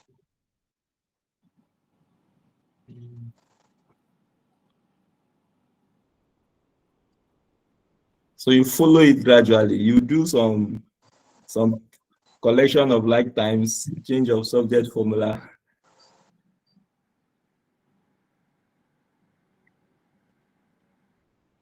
It's a top down. They do magic here. God help me. It's not magic. Everybody must get it. There's nothing like magic. Just follow the formula, you get it. Once you know basic mathematics, you get it. Yes, just be calm. Don't disturb yourself.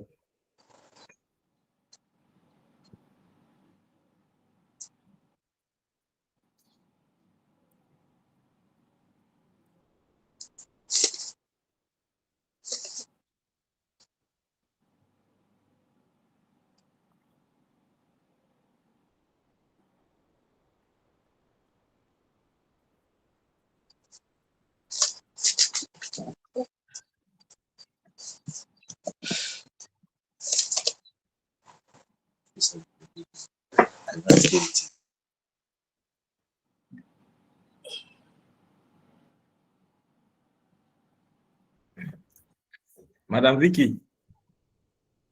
If I talk about the formula is, I have to look at it again.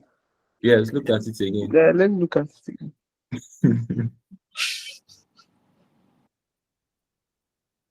But is this not different from what we have in our notes? Yes, what we have in our notes is not including debt. Yes, it's not including debt for the other parts. Yes.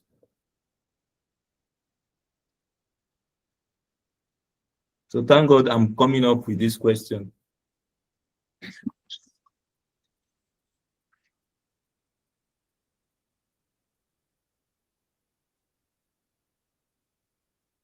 Though in most questions, they will not give you debt beta for proxy, but it's good you have a taste of when debt beta is given.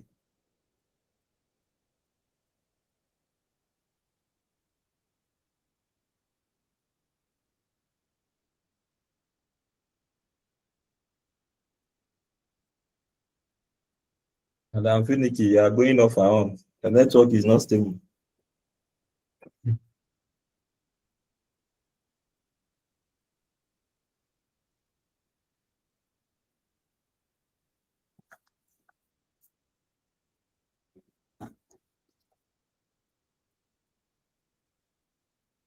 Mr. Odu.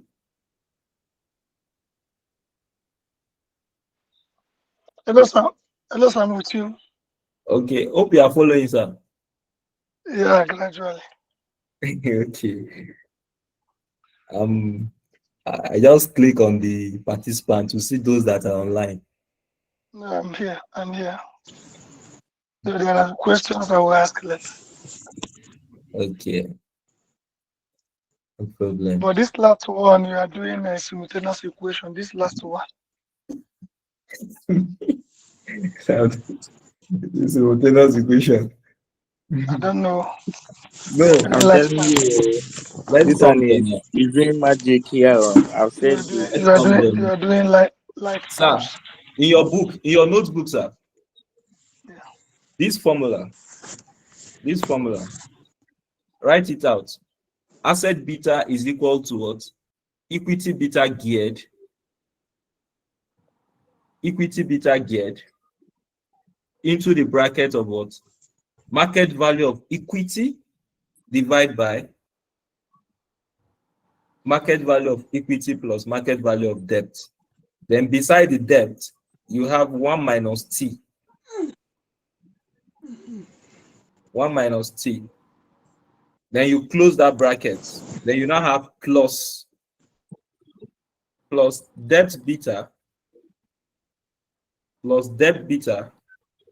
Then you open a bracket. You have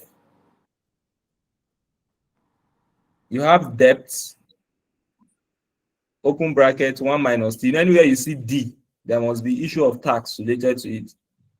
Debts 1 minus T divided by what? Market value of equity plus market value of debt. Anywhere you see D, there will always be tax. So 1 minus T. So you substitute from the question for Kilimanjaro. Market value of equity is what? 33,920. 33,920. Divide by what? Market value of equity again, 33,920 plus the debt of Kilimanjaro, which is 17,400. Anywhere you see debt, there will be issue of tax. So 1 minus 0.35, you have 0.65. So 0.65 multiplied by 17,400. Finish that aspect of the equation. Yes, Madam Vicky. Okay, I'm looking at my notes, and the part where we say regear, that's the step C. You say we should regear. Yes. You say we should use better equity gear equals to the better asset. Yes. 1 plus 1 minus tax. Yes. The debt over equity. Yes. That's for regearing. So there's another place in step 1 that says after you have identified your proxy companies better. Yes. That you should measure. Beta is measure of risks. Asset beta is used to measure the risks associated with the industry the company operates in. So the equity beta, this is the measure of the business financial risk. So that's where I'm having in that part. It's not in the regearing. That's why I'm having this long formula you have now. Yes. The better asset. This long formula is not in your notes, man. We have it in our note, but it's not under regearing. Yes. Following the step that you gave us, it's like the first step. That's the first step to determine the beta proxy. So there's a note after it. So after you explain the beta is a measure of risk. Asset beta is used to measure the risks associated in the industry the company is operating in. You then give us a formula under the first step. Beta asset is equal to beta geared. Open bracket, equity over equity plus debt 1 minus tax plus debt beta. Debt 1 minus tax over equity plus debt 1 minus tax. Yes. So I'm getting confused right now. No, I'm not even getting your question now, man. Yeah, what I'm asking now is following the step you've given, because I think the step made it very easy for me to get. Following the step that you gave us on our notes now. Yes. On gear, we have just one formula there to regear. Sorry, we have just one formula to regear, which is better assets. Open bracket 1 plus 1 minus tax. Debt over equity. Yes, yes. So this long formula here that you're giving for regearing in our notes is under the first step. Okay, I get. This is it. Let me explain something again. That's formula you have in your notes. Okay, let me show something. Let me show something now.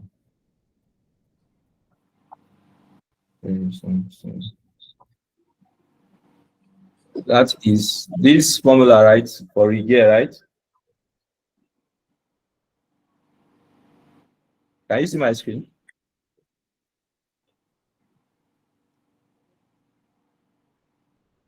Yes, sir, we are with you. Yeah. This formula for Regear.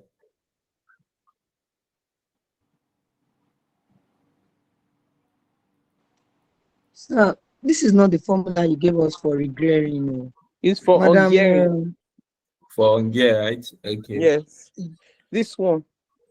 That's the Okay. after identifying the proxy company, the next one is for Hungarian. Yes, this Regear. Okay, fine.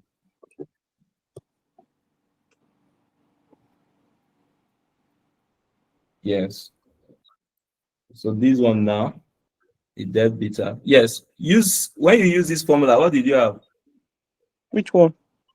This one you have in your notes.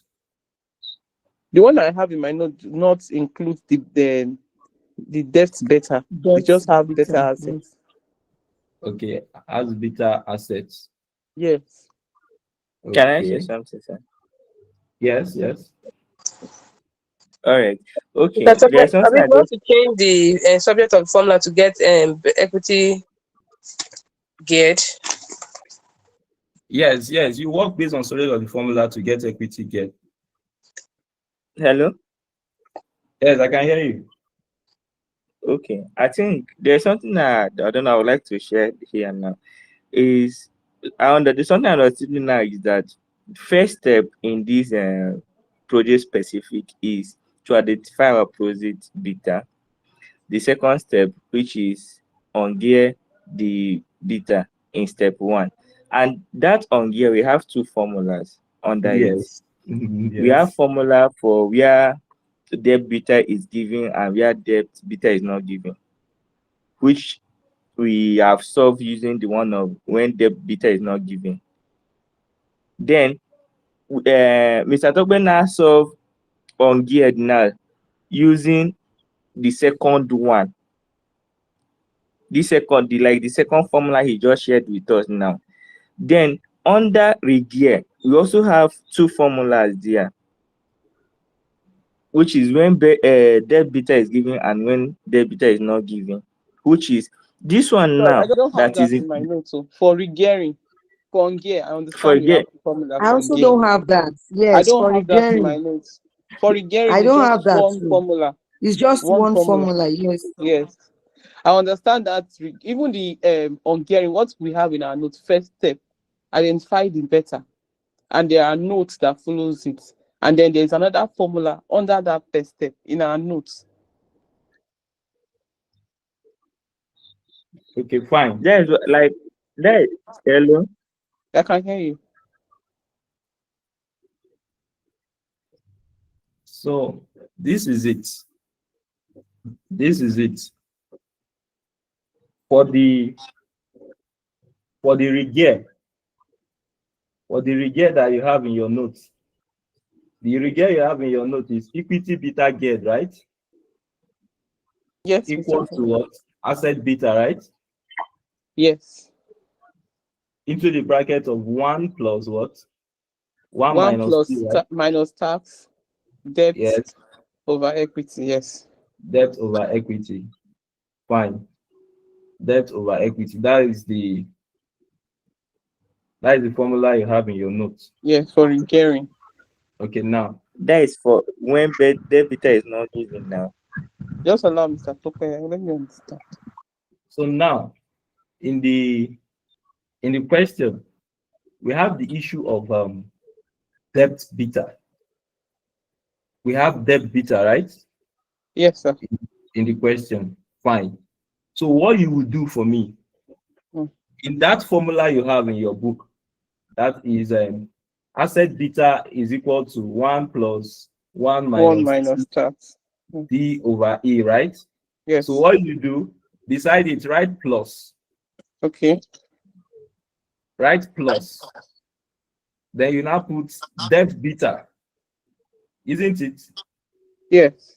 Debt beta. Then you can now write 1 plus 1 minus T divide by what?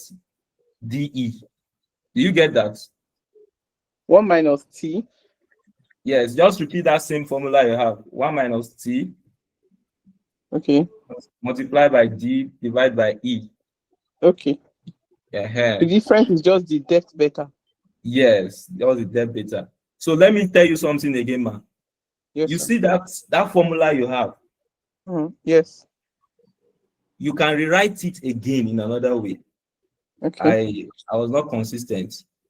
You see, when you solve using that formula and you use this same one, you Yes. get same results. You Okay. understand? You Let me get write same, this one down too.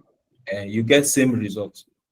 So Okay. if you go to some textbook, they will use this one. In some, they will use that one, but it's the same results you will get. Yes. Okay. Yeah, I solve using the two approach. So then I arrive at same results. So it's same result you get. So the difference is just the beta here now. Okay. Think it's better now. Thank you, sir. All right. So, So Mr. Spokesman, yes, I'm with you, man. I solved again. I have 1.29 or 1.3. I don't know. You are correct. 1.3, yes. Thank you. See it on the screen already. I've already put the solution on the screen, 1.3. Okay. Thank you. I think I'm fine. So then we now use this one to calculate capital. Yes, you use it to calculate your capital.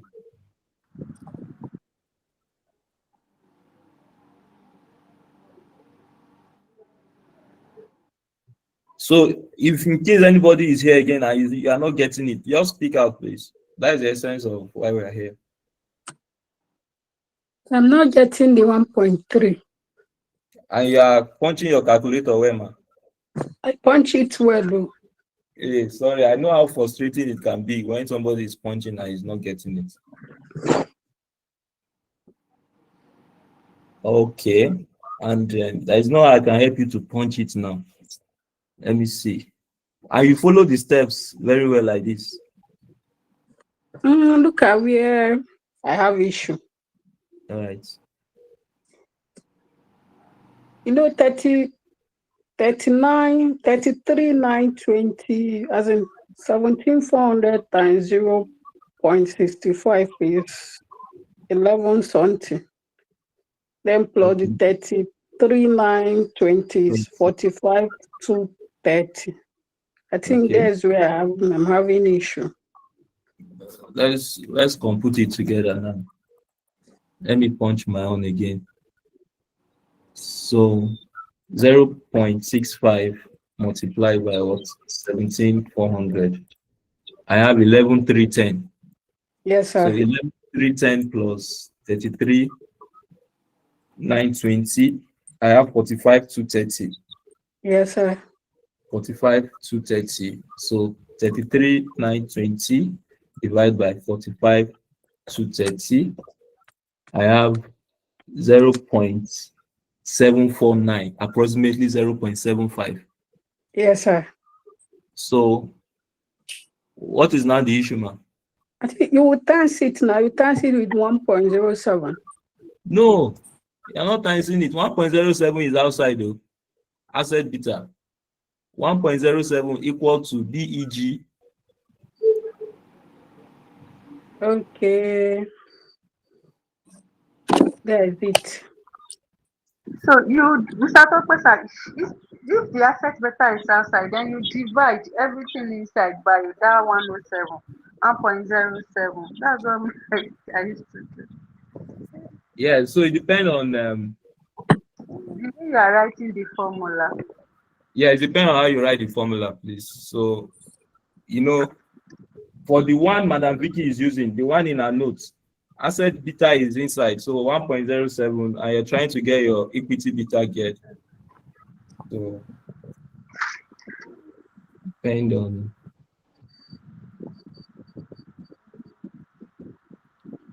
Hello, sir. I got 18.31 for cost of capital.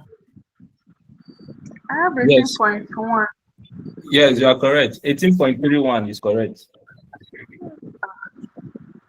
For cost of equity, right? Yes, sir. Cost of equity, 18.31. Then you can now proceed to your work.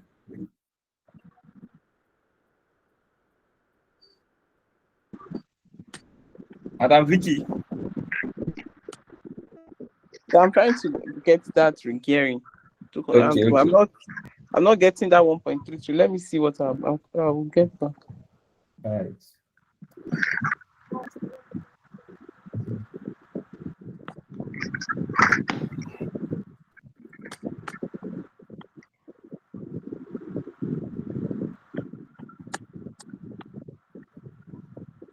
So I have 1.326.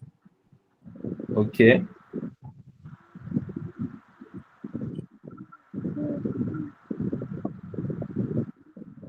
So you can now proceed to your capping.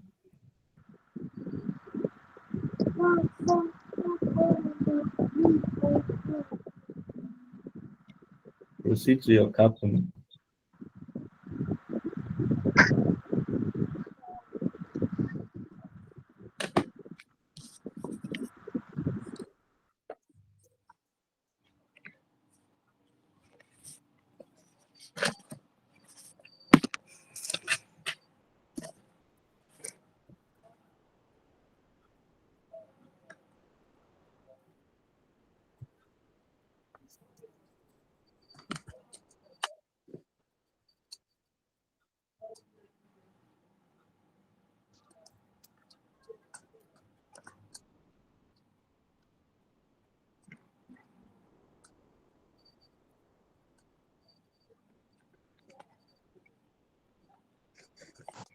Couple, I got 18.31. Yes. Sorry, the capping, the market return is still 16, Yes. and the premium is the risk-free is 9.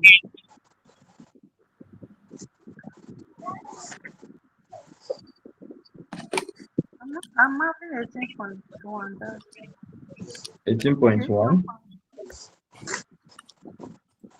1.33. 9.31 plus 9. 18.31. Yes, it's right. So when you calculate your work, you have what? I have 18.31, sir. Yes, that is your capping. So your work now.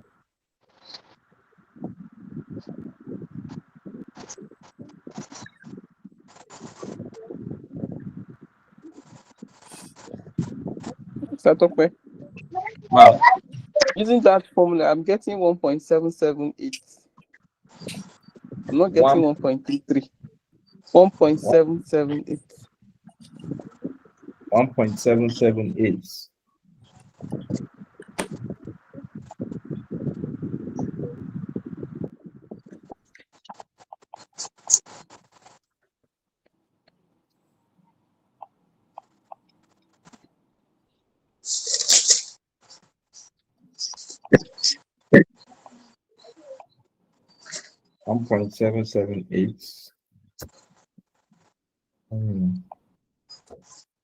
State feature.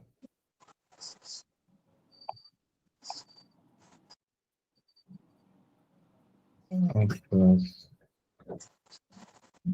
2.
My work, I got 13.98.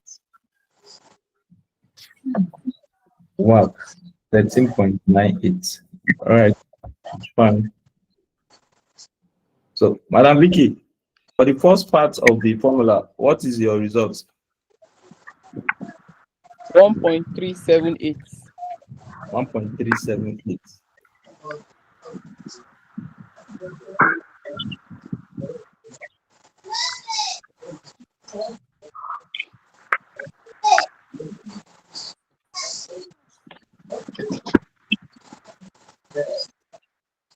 Zero 0.65 multiplied by 40,100 divided by 191,909.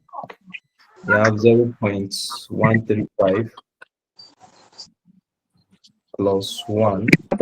Is it are you trying to arrive at my answer? Yes, yes. I'm saying that you're using the proxy, equity, and debt. Is that what I will use? Yes. I thought you are regearing. Yes, you regear. Your asset beta when you on gear was what? Asset beta when I on gear was 1.034. Okay, 1.034. Yes. It's supposed to be 1.07 when you're on gear. 1.07. 1.07. I don't know if you have that. Okay, I get what you're saying. Yes.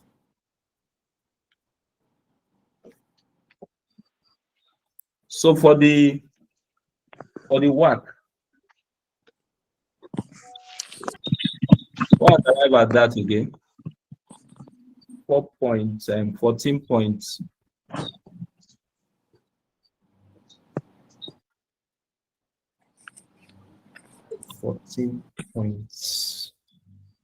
Let me see.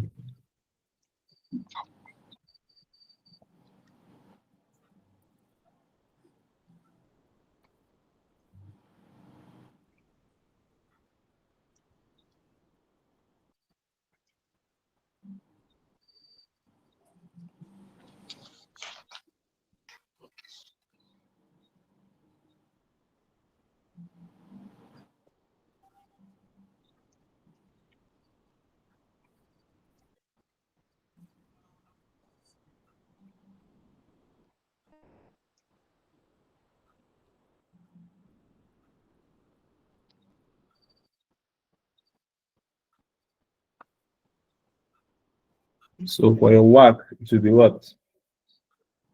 3,920 divided by 33,920 plus 17,400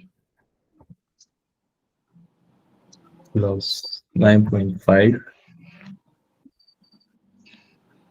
10.5% to what? 0.65. Okay. 17,400. 33,920 plus what? 17,400.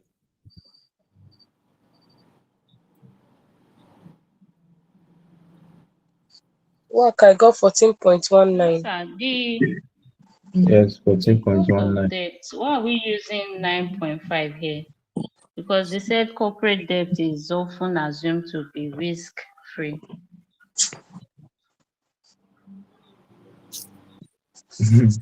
When you read the question again, corporate debt is maybe assumed to be almost risk-free, right? And it's So available the second one. Okay, the second one. Second Corporate debt is requirement. often assumed to be risk-free. Yes. Is Explain. it not supposed to be 9%? No. Let me read the question again. That corporate debt is often assumed to be risk-free. Full stop. Explain whether this is a realistic assumption and calculate how important this assumption is likely to be to Kilimanjaro's estimate of a discount rate in what? In A above. That statement is on its own.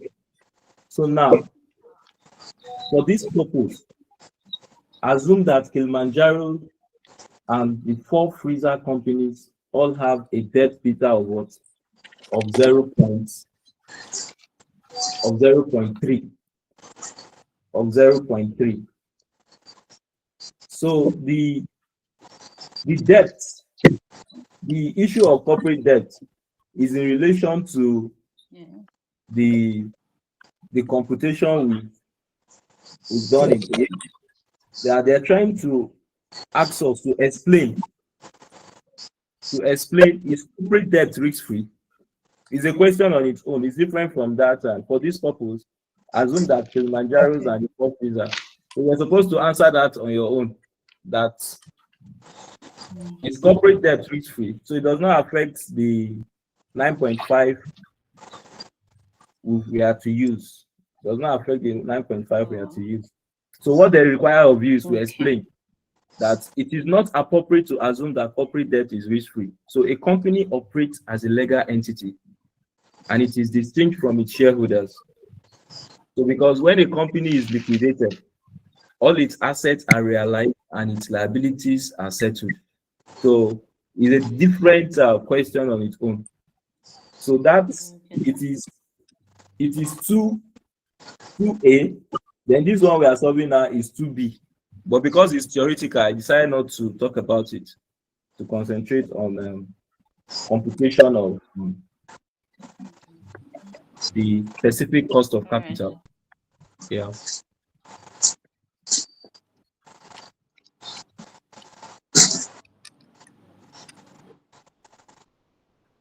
So the costs, the WACC will be what?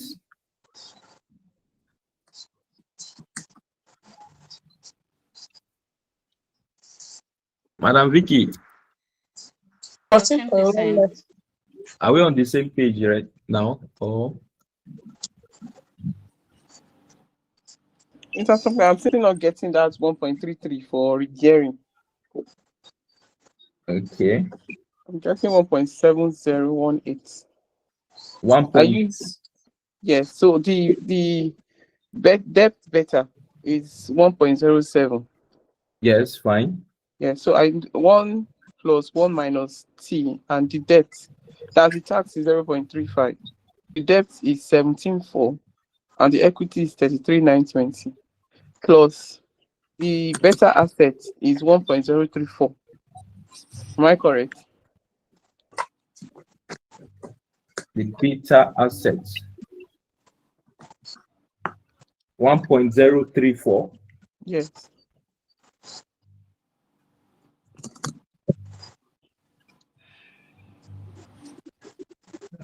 Let me conclude my own solution regarding that. Okay. Yes. But for the first part of the formula, what do you have? For the young year. For the regear. For the regear, I have the first part is for that the one that relates to the beta assets. Beta assets 1 plus 1 minus tax, debt over equity, plus beta debt 1 plus 1 minus tax, debt over equity. Right. Let me do something.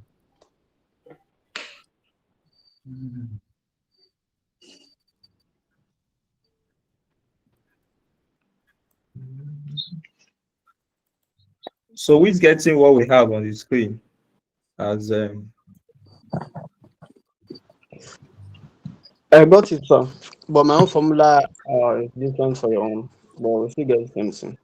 all right, it's fine. So which formula do you use? For my beta equity, I use beta assets plus open bracket beta assets minus beta debt close bracket debt minus divided by equity open bracket 1 minus 2. So it's very easy for me to grab. So at the end of the day, I have 1.33. Are you using a laptop? Yeah.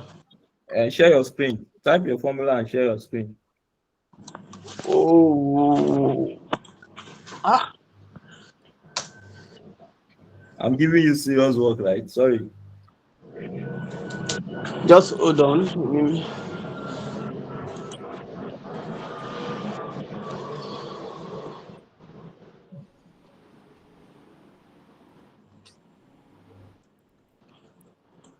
I'm coming, sir.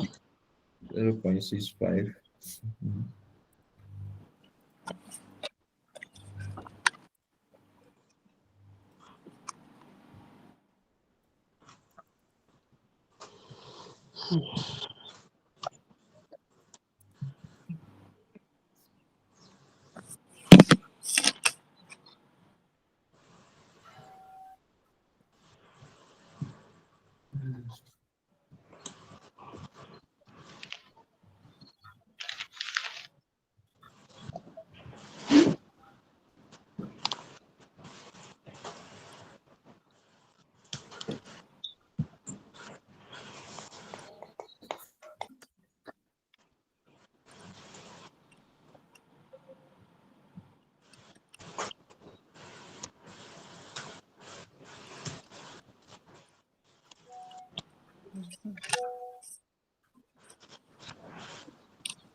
Hello, sir.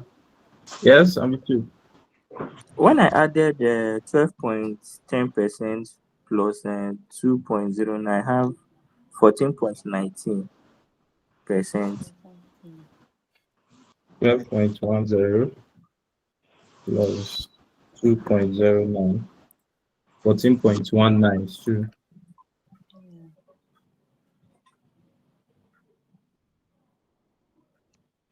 Okay. But compute, what do you have? Is it supposed to be 12 points? Okay. Yeah. Yes, the only this thing that changed from the previous one is Yes. the only Sorry, I'm the the one that I didn't put it right. 14.19. 14.19.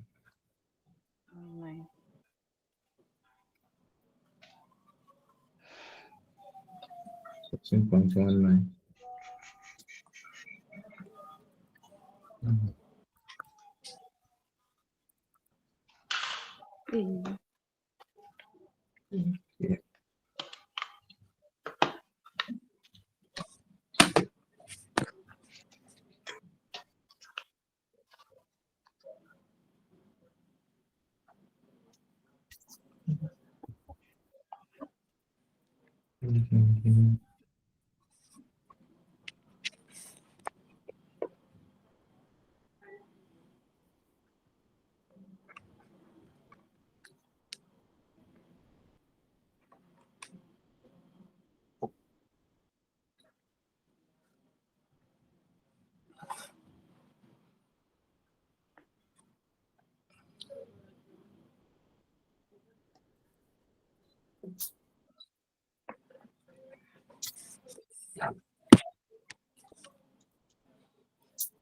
I'm just trying to work to get to be in same line with Madam Vicky.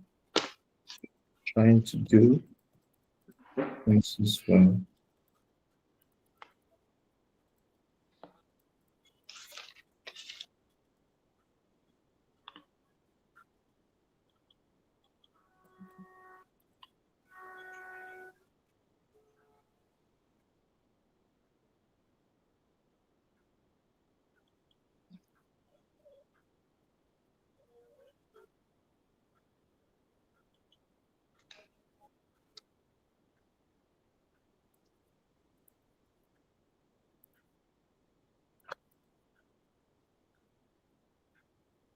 So the other part, Madam Vicky, what do you have?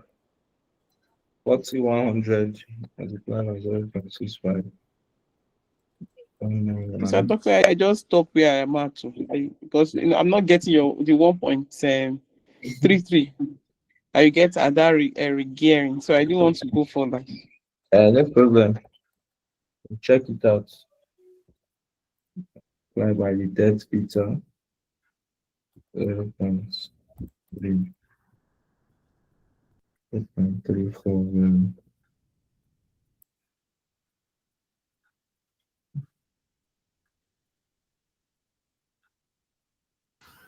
Madam Victoria.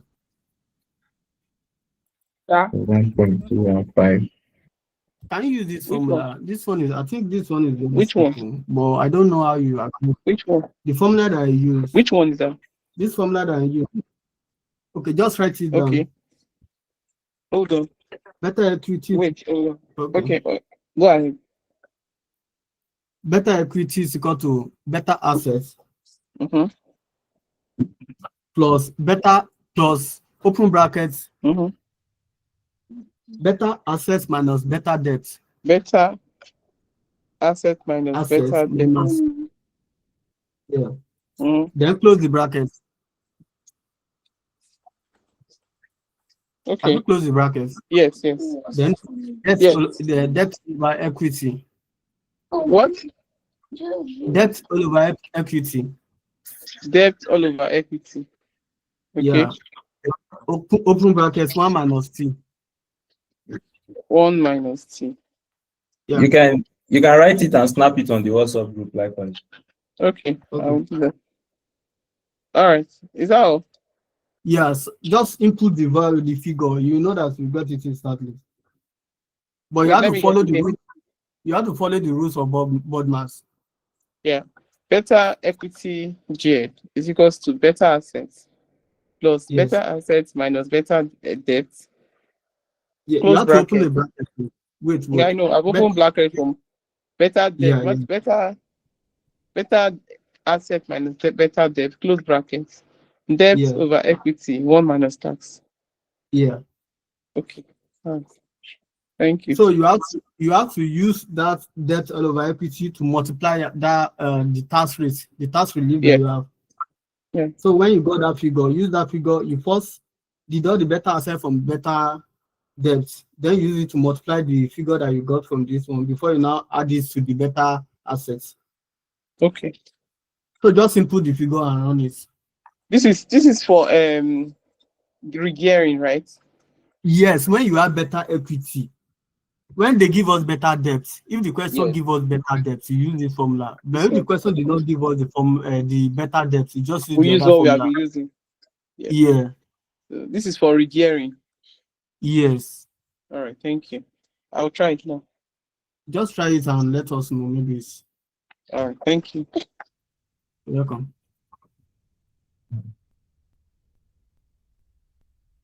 Yes. So who is getting this 14.19%? I got it. 14.1. All right. So that is fine.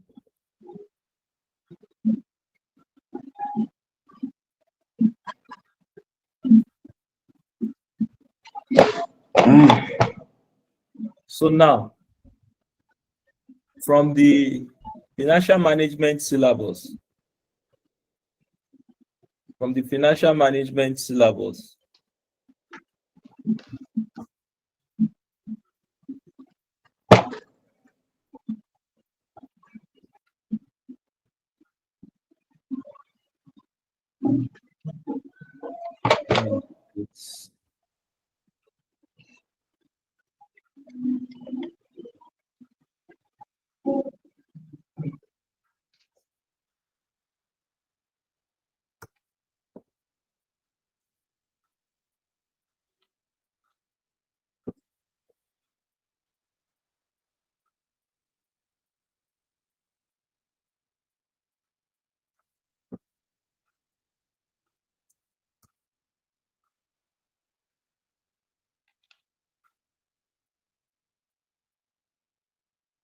the financial management syllabus, the theoretical aspect of the syllabus is good. We study them. The business environments, nature and purpose of financial management,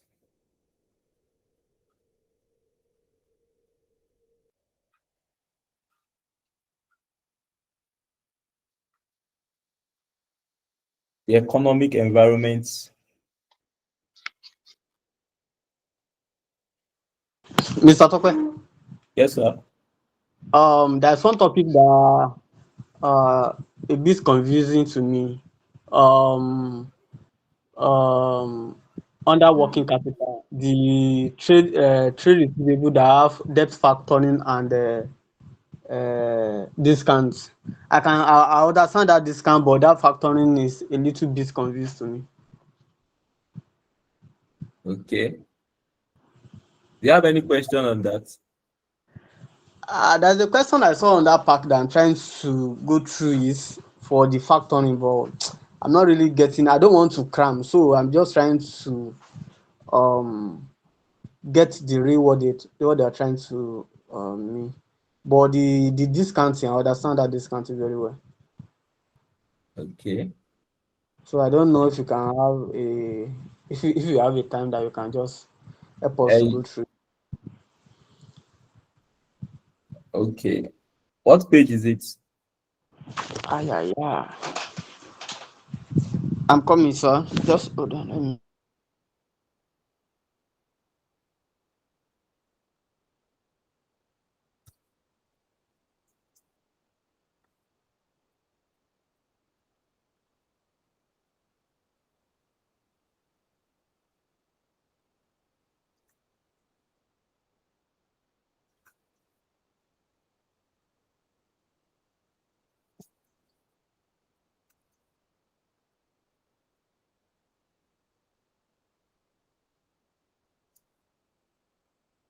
We'll go now. Madam Vicky.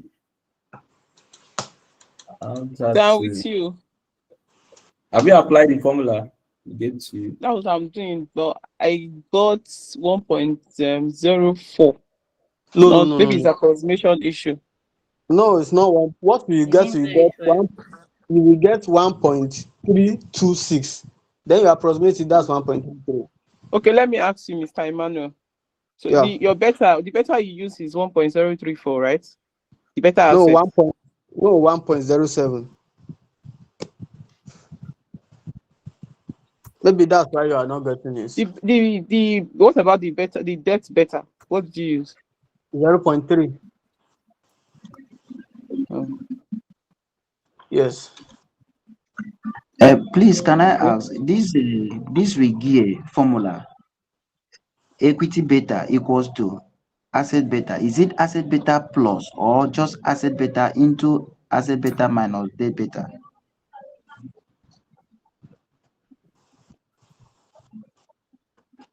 Which one, sir? The regearing. The regearing. The regearing, the formula are two. It depends. Maybe you have. The one I'm using is asset beta into asset beta minus debt beta multiplied by debt over equity into 1 minus t. So I want to know, I don't know if this asset beta that is if it is multiplied by asset beta minus debt beta or is added to. It's adding, not multiplying. It's adding. Yes. Okay. Mr. Emmanuel. Yeah. I get 1.286. No, what we have is 1.326. You use let's just run it together. You use 0.070 minus 0.30, right? Yeah. And you get 0.77 as a difference. Yeah. Wait. Multiply sorry. Just use 17,400 divided by 33,920. Multiply by 0.65. Yes, you have. Yes. You will You have have 0.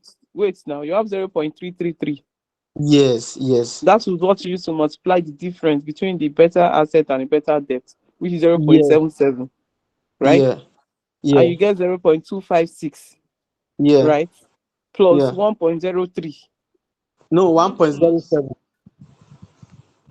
Your better asset, Better asset is 1.07. 0.7.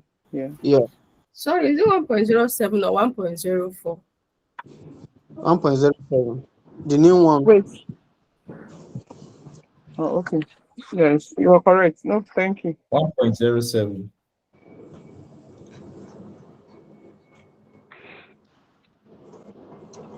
Yes, So Mr. Emmanuel. the debt factoring is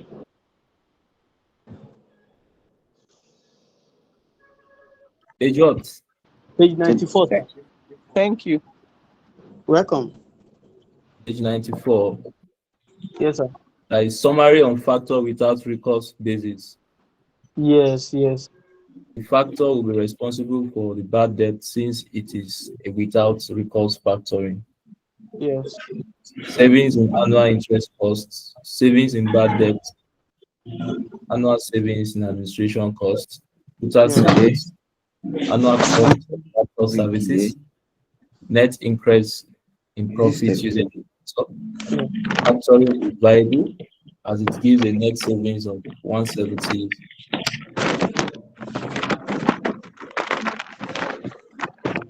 Summary on the factor recourse basis. The factoring is useful as it gives net savings. So this is the solution, right? Still, Yes, sir. but it is not clear, right? Yes, sir. That the example is blues. Okay, I'll look at it. Okay. And revert back. So, All right. You're welcome, sir. so all right. Thank you, sir. What We of have to, equity? Yeah, I would really appreciate it. we have Risk to, free. Mr. Udosi. I have a question. All right. How Go do ahead. you get that asset of 1.07? Because the one I can trace is the 1.04. The risk free here is 9. 9 plus equity beta, which is 1.34 This is into it. 1.07 asset beta. It's 16 minus 9. I don't know if you Shouldn't follow be- this. If you subtract this, Madam Juliet. Okay, I can see this one now, 1.07. Okay. Thank you.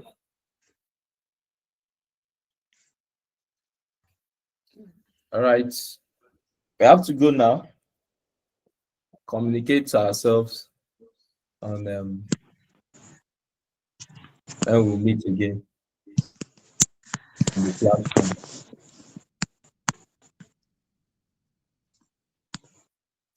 All right. Good night, everybody. Thank you, sir. Good night. Thank